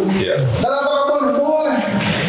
Dia bikin lapor Mas Kapres, walaupun cuma sebentar dan buat tutup, yang penting ada. Ada. Apakah akan ditindaklanjuti yang lapor-lapor? Ya, ditindaklanjuti lah kalau gampang. Kalau susah kan kayak gas melon kan susah. Ditampung. Ini makanya gitu, dan dia tahu itu. Jadi menurut saya tadinya malah saya berpikir ini juga mungkin Mas Gibran itu kepuasannya harusnya lebih tinggi dari Pak Prabowo. Karena Pak Prabowo seperempat dari harinya selama dia berpuasa 100 hari itu ada di luar negeri. Sementara Mas Gibran 100 hari itu dia turun ke lapangan, dia sapa anak itu, dia sapa anak-anak Indonesia. Jadi menurut saya nggak aneh kalau kepuasan Mas Gibran itu tinggi. Karena dia tahu banget cara memuaskan rakyat Indonesia itu dengan berbagi, bukan dengan itulah kalau bilang Oke, terima kasih. Mungkin satu lagi ya, karena udah lewat. Silakan Mas, dari mana namanya siapa? Tio. Ibu. Yang gini dari Dropos. Oh iya. Menarik sebenarnya dari masa pemerintahan Prabowo Gibran, cuma kita belum dapat capture atau gambaran itu terkait dengan civil society ini belum ada di sini. Terus kemudian peran DPR terutama, karena kan kesinambungan ya, atau ibaratnya kalau kita ngomong pemerintahan juga ngapain kalau misalnya kita ngomong dari sisi DPR ini. Kalau misalnya kita lihat sebulan atau bahkan 2 minggu terakhir ini kan regulasinya biasanya ini kan pola seperti yang pernah ditontonkan di Pak Jokowi juga. Polanya sama. Ketika tadi kita menunggu bahwa DPR tidak ada ibaratnya masuk di sini gitu ya, itu kita agak ini juga karena sebenarnya kan pemerintahan Prabowo baik itu pemerintahan Prabowo dan di DPR ini kan satu-satuan gitu kan. Yes, the ruling party. Mungkin Pak Dewi bisa menyewa nanti bisa. Lu ngomongnya kesini terus tiba-tiba nyeluduknya ke gue. Tidak tambahan. Sejauh mana Pak 100 hari masa pemerintahan Prabowo ini kalau potret dari sisi pengawasannya? Artinya kita ini kan masyarakat sipil punya fungsi pengawasan di sektor ini. Pemerintah ini kita sudah mengawasi. Kemudian DPR juga punya, bahkan di saat itu diatur mereka fungsi utamanya salah satunya adalah pengawasan terhadap pemerintah. Nah kalau Pak Dewi melihat peran masyarakat sipil terus kemudian DPR dan lembaga-lembaga terkait lainnya seperti apa Pak di saat ini? Lo belokannya tajam banget kalau tadi. Surveyor terus berarti. Ada lagi? Mungkin Bu Nina ada yang yang tadi juga boleh, yang ini mungkin bisa dielaborasi peran masyarakat sipil. Apalagi masyarakat kampus kan dinantikan suaranya. Silakan. Ya, terima kasih. Ya, kalau masyarakat sipil sebetulnya kelihatan waktu PIK itu kan masyarakat sipil yang mulai dari itu kayaknya Pak Said itu, lalu kemudian pelan-pelan di capture dengan orang dan apa. Tapi yang paling penting itu media sosial itu yang cepat sekali membuka kebohongan ketika ada jaringan mengaku nelayan padahal tanda kutip siapa gitu, lalu mengaku mahasiswa padahal sudah DO gitu misalnya. Nah saya lihat itu peran masyarakat sipil ya. Tapi yang lebih penting dari itu sebetulnya struktur organisasinya yang perlu dibongkar kan. Karena apa? Kita yang kaget juga decisionnya angkatan laut masuk hebat sekali gitu kan, karena dia membypass harusnya ngawasin sipil kan polisi kan gitu kan. Kalau saya lihat dari sisi ekonomi, rakyat itu menghadapi masalah di situ, gitu kan, di level masyarakat sipil. Jadi dia punya masalah yang nggak bisa lapor, dia pun nggak ngerti bahwa sebetulnya yang namanya PSN itu hanya sepojokan kecil itu, yang gede ini bukan PSN gitu kan. Jadi ada faktor weakness dari government dan government failure kalau kita ada ekonomi bilangnya. Government itu tidak memberikan informasi cukup, malahan berkolaborasi ya, bahkan di level bawah ada kades, ada lurah, ada siapa gitu ya. Yang saya ingin katakan itulah makna dari kenapa yang dapat Nobel Prize kemarin itu namanya Acemoglu, karena itu bicara institution. Ya institution sebagai inti dari pertumbuhan ekonomi yang merata gitu. Kalau enggak hanya tumbuh tapi yang menikmati sepojokan gitu kan kira-kira. Nah, peran masyarakat sipil saya lihat cepat sekali bergulirnya PSN, PIK dan PSN itu dikaitkan, dan saya lihat Pak Prabowo itu decisionnya cepat, sepertinya dia menunjukkan dia cermat gitu ya pada masalahnya. Maksud saya walaupun di bawahnya boleh ribut-ribut, tapi saya tunjuk aja teriakat gitu kan, nggak peduli partai yang mana ribut, polisi kemana nggak tahu gitu, atau itu satu. Yang kedua, waktu gas melon itu. Ini kan bener nggak bagi dulu aja gitu ya. Walaupun barangnya lalu udah kadung hilang gitu ya. Tapi maksudnya decision beliau juga nggak bisa, ini belum siap ya. Jadi sebagai militer beralih menjadi seorang presiden yang pernah jadi pengusaha, namanya kalau saya akui beliau cepat sekali. Hanya jadi problem setelahnya gitu ya. Ini kan shock gitu ya. Ya ada dirubuhkan pagernya. Lalu setelah pagernya rubuh gimana? Nah yang itu PR-nya panjang gitu kan. Menyisir PSN yang sebagai agent of development itu kan takes time. Oke, nanti 280 akan dilihat mana yang bermasalah, akan ditegur, dibatalkan mungkin gitu. Nah itu PR besarnya yang ditunggu kita sekarang gitu ya. Karena kalau nasihat usulan ya lewat tulisan, saya pun lewat tulisan itu mencoba mengkritisi secara sehat ya, secara objektif bahwa yang dirugikan itu yang banyak, yang diuntungkan yang sedikit begitu kan.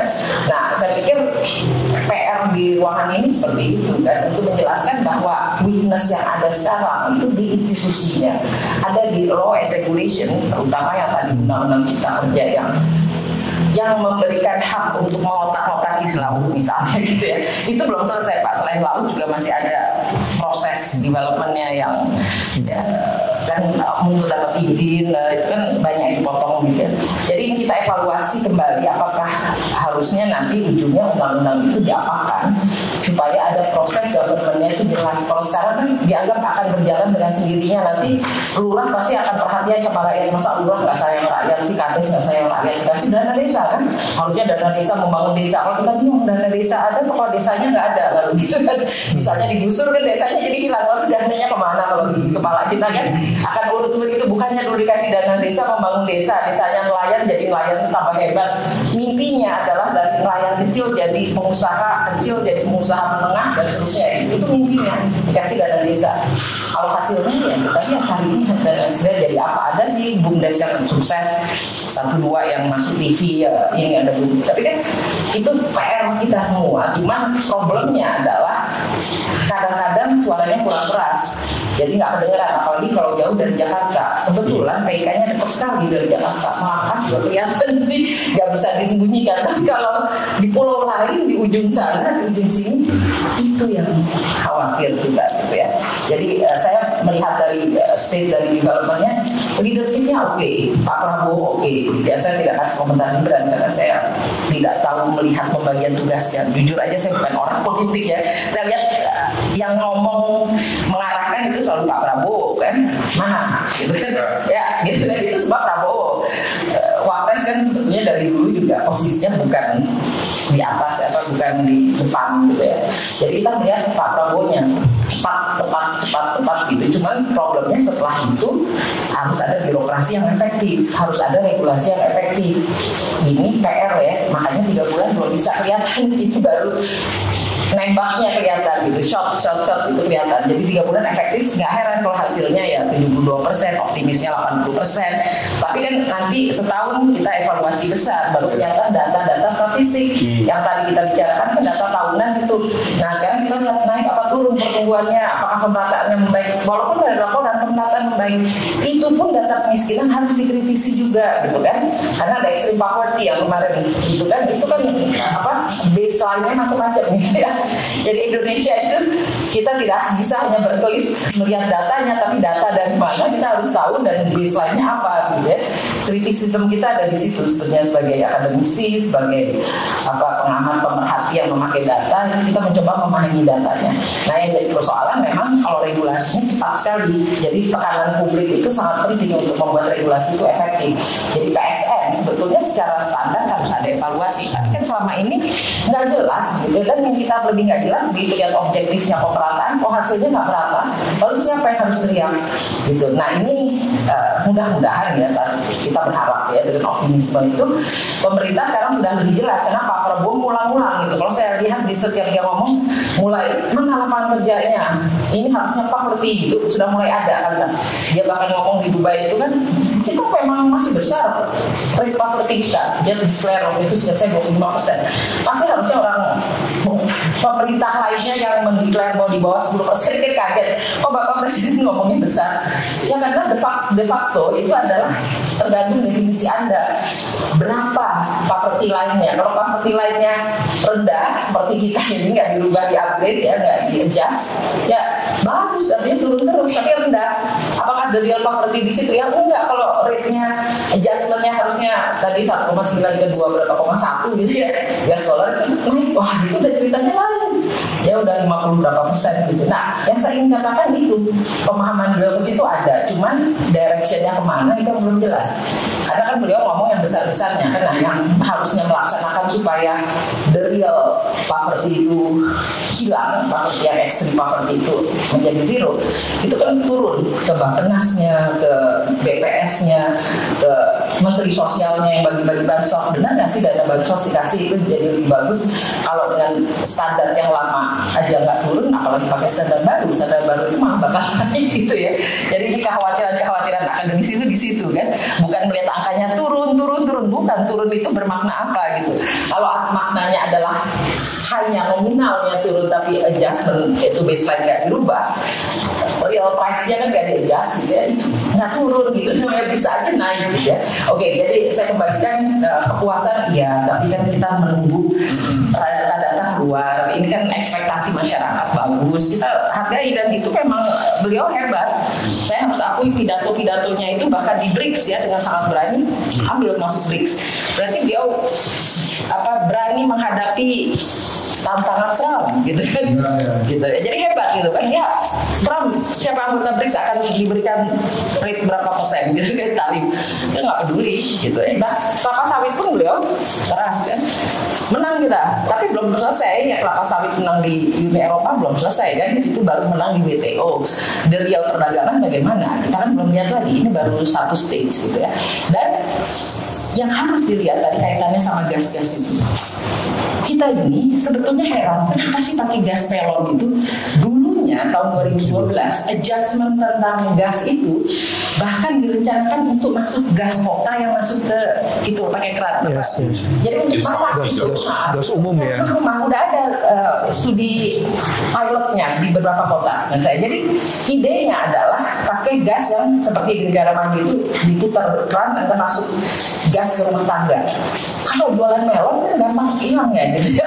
Kalau gas kota itu kan terpusat, susah itu korupsinya kan. Jadi salurannya itu saluran pusat gitu loh.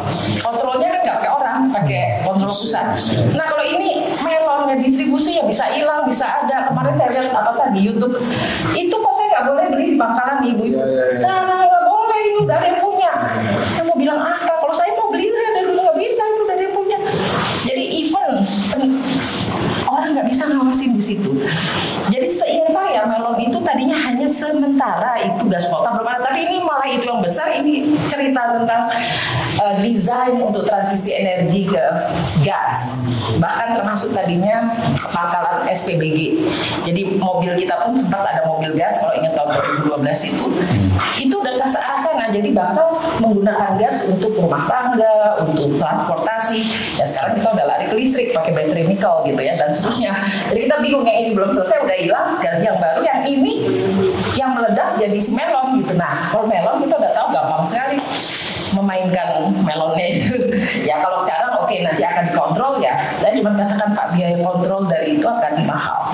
Ya tapi oke, mau bagus juga nggak apa-apa pakai pangkalan, tapi kan sekarang belum.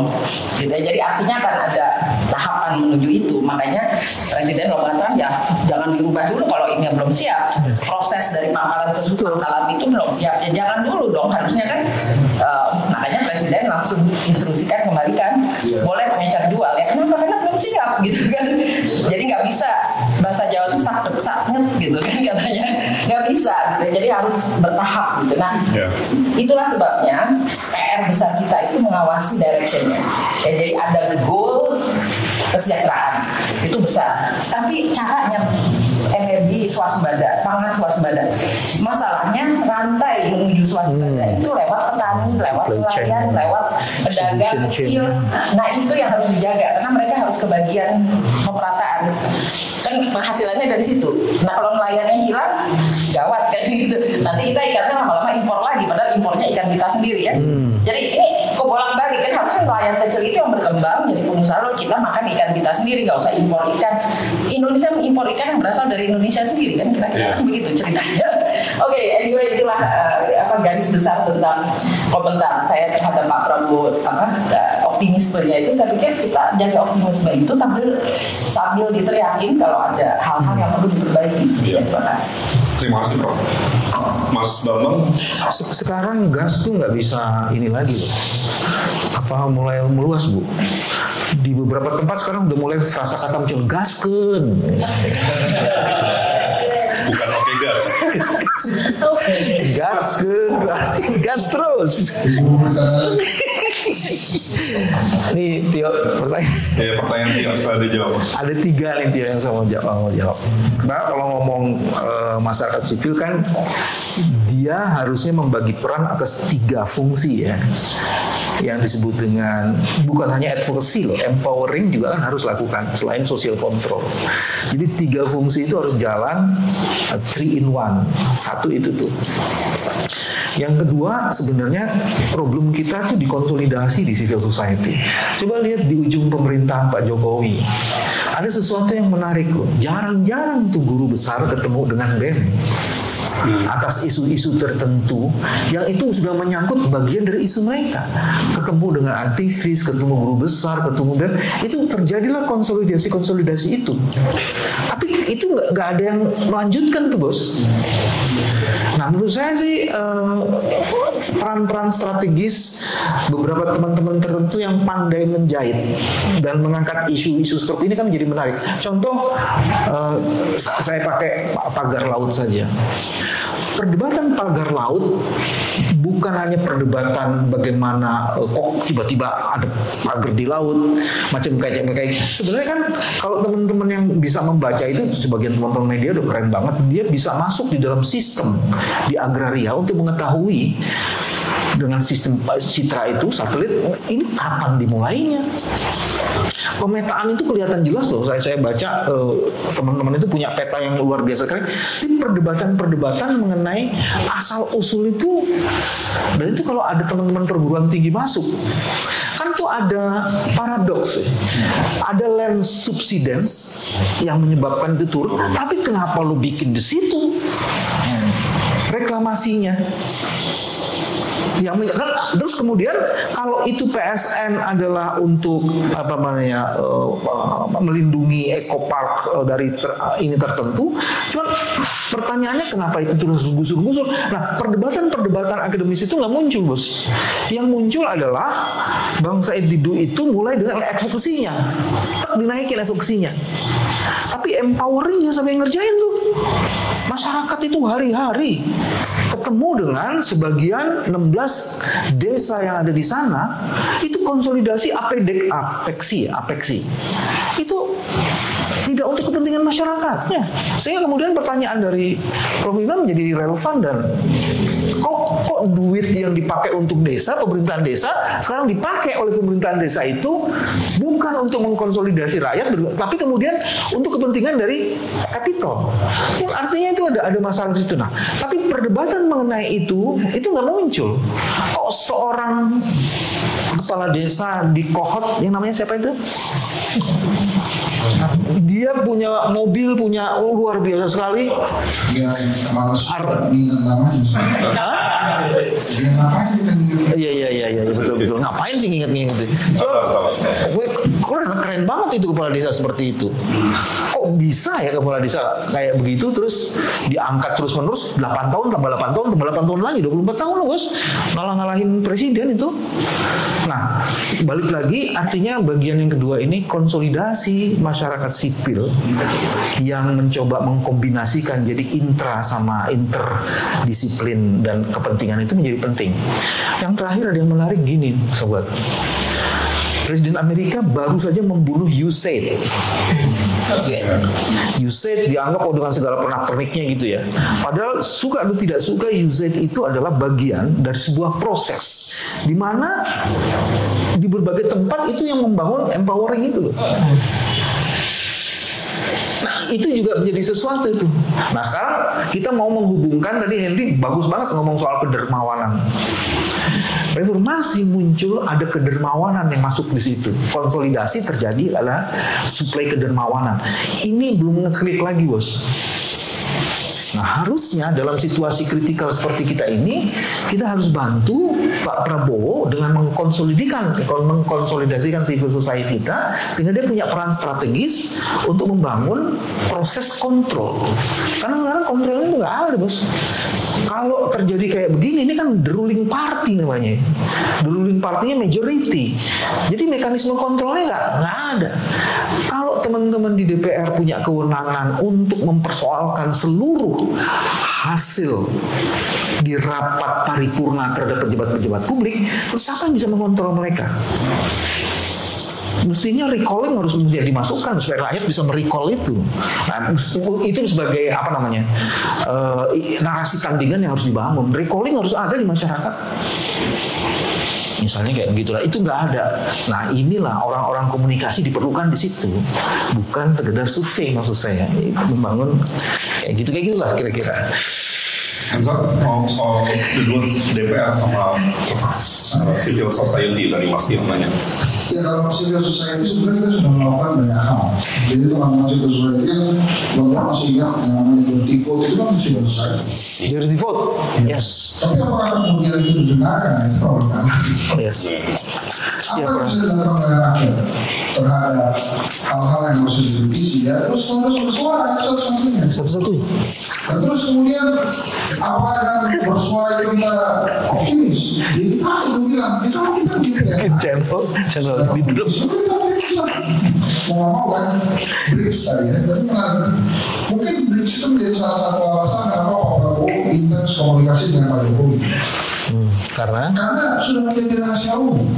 Hubungan baik pejabat yang paling mereka mencintai itu ya Pak Jokowi. Jadi kalau Pak Prabowo mau bersama Jokowi nanti mungkin dia orang yang bisnis. Jadi menurut saya sih itu tuh salah satu alasan juga ya, selain memang mau buat sejarah baru. Nah, tadi sebenarnya ada satu hal yang saya pengen nanya ke Budi nanti lupa. Tapi ini boleh ya Om dijelaskan sedikit dulu. Ada desas-desus di 2025 ini kita bakal krisis ekonomi. Negara namanya duit, kita juga tahu. Jadi siapa yang bertanggung di 2025? Jadi pertanyaannya, benarkah kita akan krisis lagi di 2025? Sebetulnya saya yakin banget ya, Google itu bukan tanpa kesengajaan merubah dolar di 8.000. Jadi saya pikir itu ada pengalihan isu apa gitu. Tiba-tiba 8.000, karena gue yakin sistemnya mereka itu nggak gitu. Nggak tiba-tiba jadi salah di 8.000 terus diubah lagi gitu. Ini apanya gitu yang membuat ini menjadi menarik gitu ya, karena kan kalau kita tentunya nggak ada yang panik orang-orang tapi punya dolar, apalagi baru beli kemarin, baru beli 16.300 baru beli 8.000 itu kan pasti lagi ruginya banyak. Nah jadi Bu Nina tolong ini saya krisis, benarkah di 2025 ini menjadi krisis dan kita sama-sama nggak punya duit, sama-sama itu ada negaranya gimana? Terima kasih. Ya, jangan saya sampai pagi. Tapi ini kaitan pada krisis itu ada geopolitiknya. Nggak enak bener kalau baca geopolitik dunia ini ribut gitu kan. Dan yang lebih nggak enak lagi ketika tadi saya baca dan konfirmasi ya, itu Trump mengatakan Gaza diambil alih Amerika. Kita bingung. Orangnya mau dibuang ke Indonesia. Ya mau apa gitu kan. Karena kan artinya itu akan selalu panas di pojok sana. Nah Indonesia bisa apa? Jadi kalau saya lihat konteksnya Pak Prabowo itu dari hari terakhir dia ketemu DPR, dia Menteri Pertahanan, dia udah bilang kita menghadapi Iya, mendekati perang dunia ketiga. Karena itu kita harus cepat-cepat swasembada pangan, swasembada energi. Kalau kita di embargo masih punya beras, masih punya kira-kira kan, masih bisa makan singkong nggak, masih ada sesuatu nggak, itu sagu apa gitu-gitu. Jadi dihitung kita punya apa gitu kan, cepat-cepat seperti itu. Krisis itu menekan kita untuk bekerja lebih cepat sebetulnya kan. Jadi kalau beliau sering keliling, ini saya bisa paham, cepat-cepat dia ikut anggota BRICS karena dia tidak nyaman lagi kan. Amerika dan Uni Eropa apalagi setelah Sawit itu menjadi perang di WTO itu keras gitu kan. Saya menganggapnya Indonesia kena krisis atau tidak itu sangat tergantung kita berteman baik atau tidak dengan seluruh dunia. Dan BRICS salah satu jalan kan. Kenapa krisis itu di depan mata? Karena di pojok sana perang nggak selesai-selesai, ada di Ukraina, lalu ada Gaza gitu kan. Dan Indonesia jelas-jelas Pak Prabowo itu mengatakan kita bela Palestina. Jadi ini posisi kita jelas gitu kan, melawan sana gitu kan, Israel, Amerika. Nah ini saya katakan gimana krisisnya? Ya kita sudah pelan-pelan melepaskan diri dari dolar. Ya jadi ini ancang-ancang kan. Kenapa? Karena dulu kita krisis tahun 98 ketergantungan dolar kita tinggi. Kalau kita sekarang dagangnya pakai yuan, pakai rupiah ke India, pakai rubelnya ke sana ke Rusia gitu ya. Pelan-pelan, tapi tentu aja akan ada shocknya. Dan shocknya ini memang kita nggak kepingin cepat gitu. Mungkin nanti tahun depan ya kalau bisa. Kalau bisa jangan terjadi terlalu panas. Kan semua negara berat. Bahkan profesor di Amerika sendiri udah teriak-teriakin Trump yang namanya Henry Sutton. Kalau itu kan dia orang sustainable development sekali. Ini Trump akan bawa kita ke nuklir, perang nuklir dia teriak di seluruh dunia karena dia datang ke Indonesia. Hanya saya ingin katakan di Amerika juga banyak orang nggak senang yang namanya Presiden Trump karena terlalu frontal dan itu membuat dunia kacau gitu kan. Dan termasuk Indonesia kita diancam dengan tarif. Ya, kita harus siap barang mana dengan tarif. Oke kita nggak jual lagi ke sana, kita jual di sini gitu ya. Jadi perang dagang, perang tarif itu dari situ. Tetapi apakah Indonesia krisis? Sangat tergantung Indonesia bisa swasembada cepat nggak, pangan, energi gitu kan. Ketergantungan energi kita tinggi, tetapi pelan-pelan. Jadi ini adalah strategi barunya yang secara geopolitik juga akan panas. Kita kan perlu energi. Artinya kita harus menghemat yang kita ekspor, di antaranya Singapura gitu kan. Itu yang kita ekspor tadinya gasnya akan dikurangi. Kita juga impor dari minyak dari Singapura dan kita ekspor lalu kilangnya di sana balik lagi kita impor kan. Lucu kan? Gitu. Itu supaya ada apa-apa aja. Jadi karena kita impor minyak dari Singapura itu kita di sana kilang ada kilang balik lagi. Nah gimana? Ya harus di Indonesia. Padahal Indonesia belum, tapi ada lah sebagian udah dibangun gitu ya. Jadi sudah mulai, cuman belum cepat gitu ya. Karena untuk membuat dia nol, mungkin nggak cukup setahun gitu. Karena kita sudah bertahun-tahun melakukan itu, udah puluhan tahun di Singapura itu. Enjoy dia menjadi hub perdagangan dan kita menjadi feeder gitu kan. Kita cuma lemah-lemahnya gitu ya. Kalau kita ngutang perusahaan dari Singapura, FDI dari Singapura, ngutang FDI gitu. Jadi kalau kita lihat aliran dana dari Singapura gitu ya. Maka kemarin juga aturan ekspor dan bisa hasil ekspor harus di Indonesia gitu.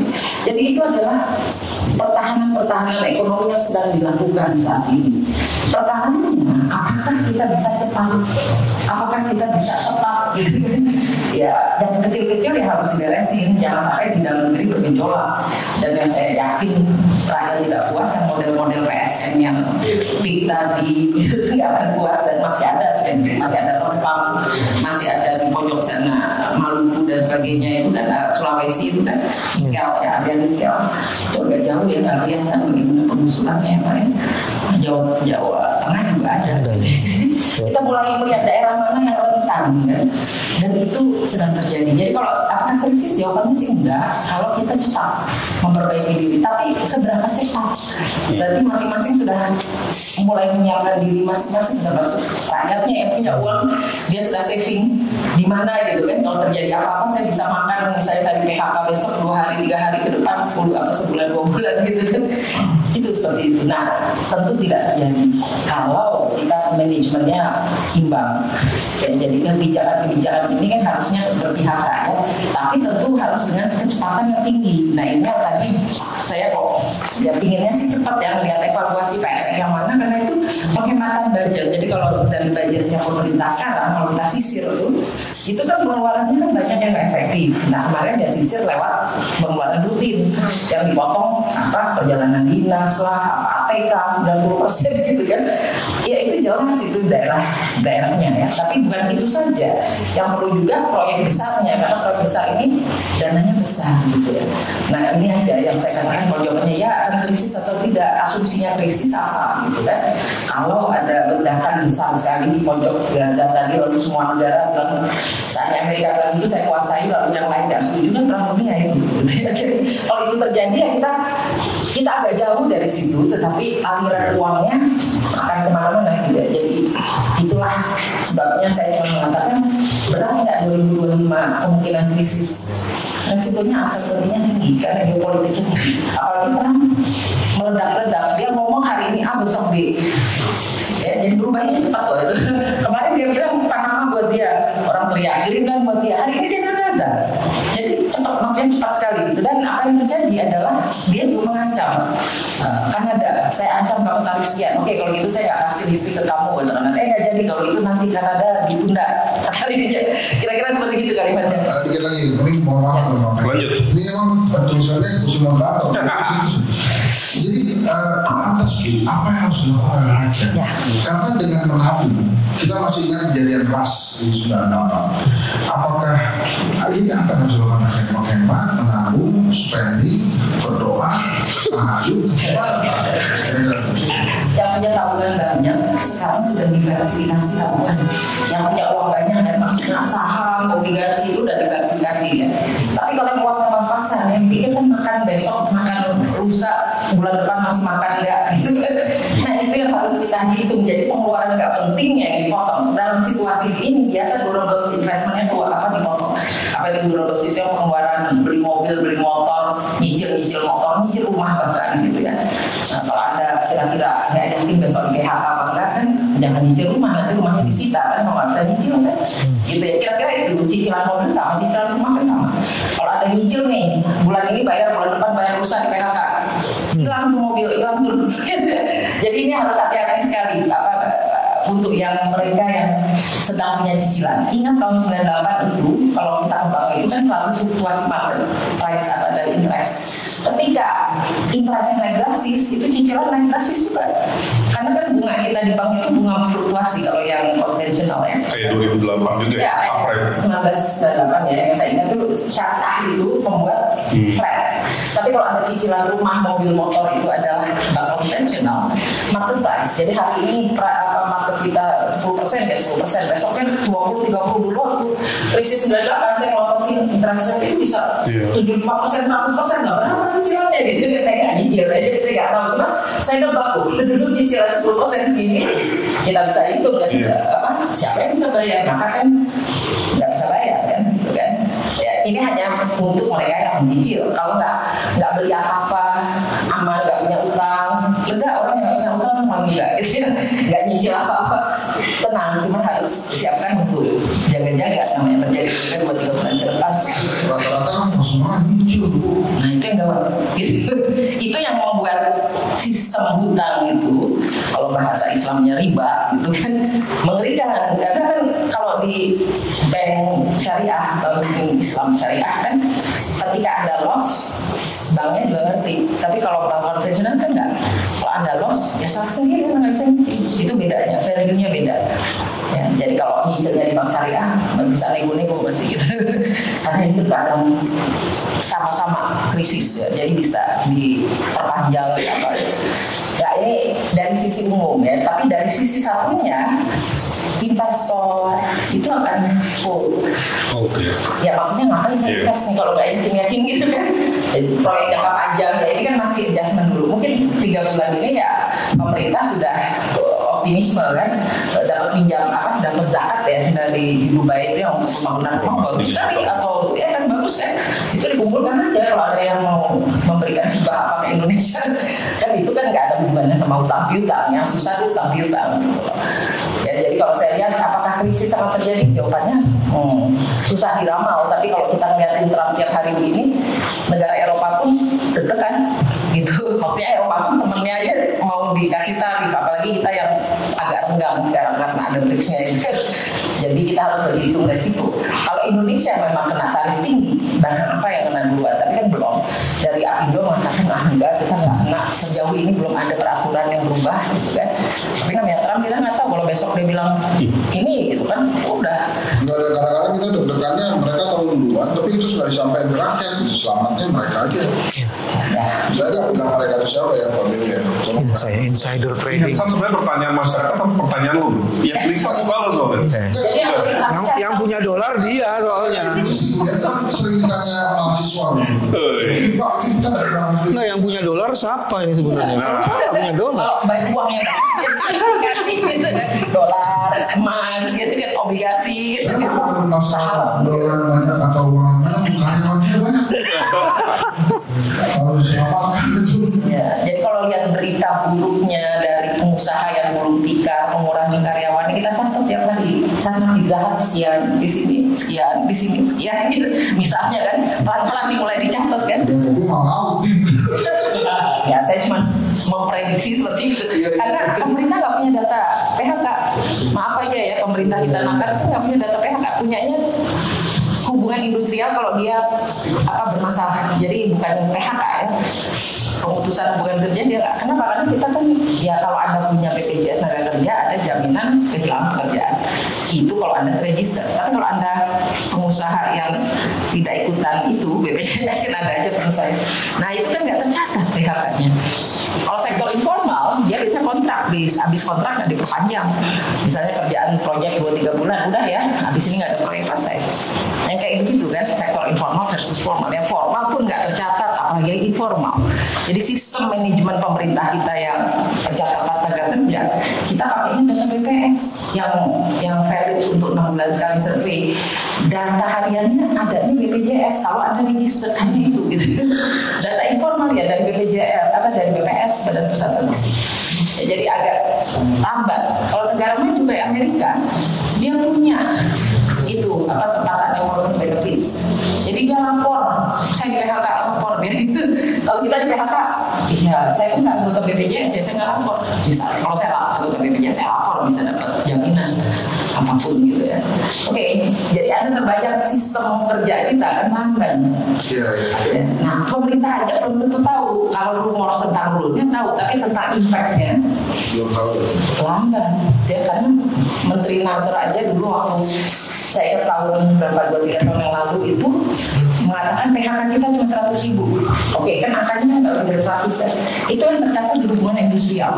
Tapi yang nggak tercatat itu adalah the real PHK yang tidak dilapor karena tidak bermasalah. Kalau di hubungan industrial kan dilapor. Nah yang kayak gini kan pelan-pelan disisir, dicek benar nggak sih lapor semua. Sistem laporan di dinas itu kan tidak perfect ya Pak. Gitu. Jadi itu yang menyebabkan data itu nggak terlalu tepat. Ada sih data sekian ribu, tapi saya lihat kayaknya waktu itu kita sempat punya jihadnya bisa diambil pada saat itu shock ya. Itu kelihatan like-nya jauh, yang ini 1 juta, yang ini 100-200 ribu. Dari situ kita tahu oh berarti pemerintah tidak sistemnya nggak cepat. Jadi kalau ada masalah krisis itu kan kita lihatnya cuma dari pertumbuhan ekonomi negatif 3 triwulan itu kemarin baru kita sebut resesi gitu kan yang kemarin waktu COVID. Tapi kan bukan itu impact yang ingin kita lihat. Lapangan kerja mana yang duluan di PHK dan yang mana yang akan menurunkan omsetnya atau investment.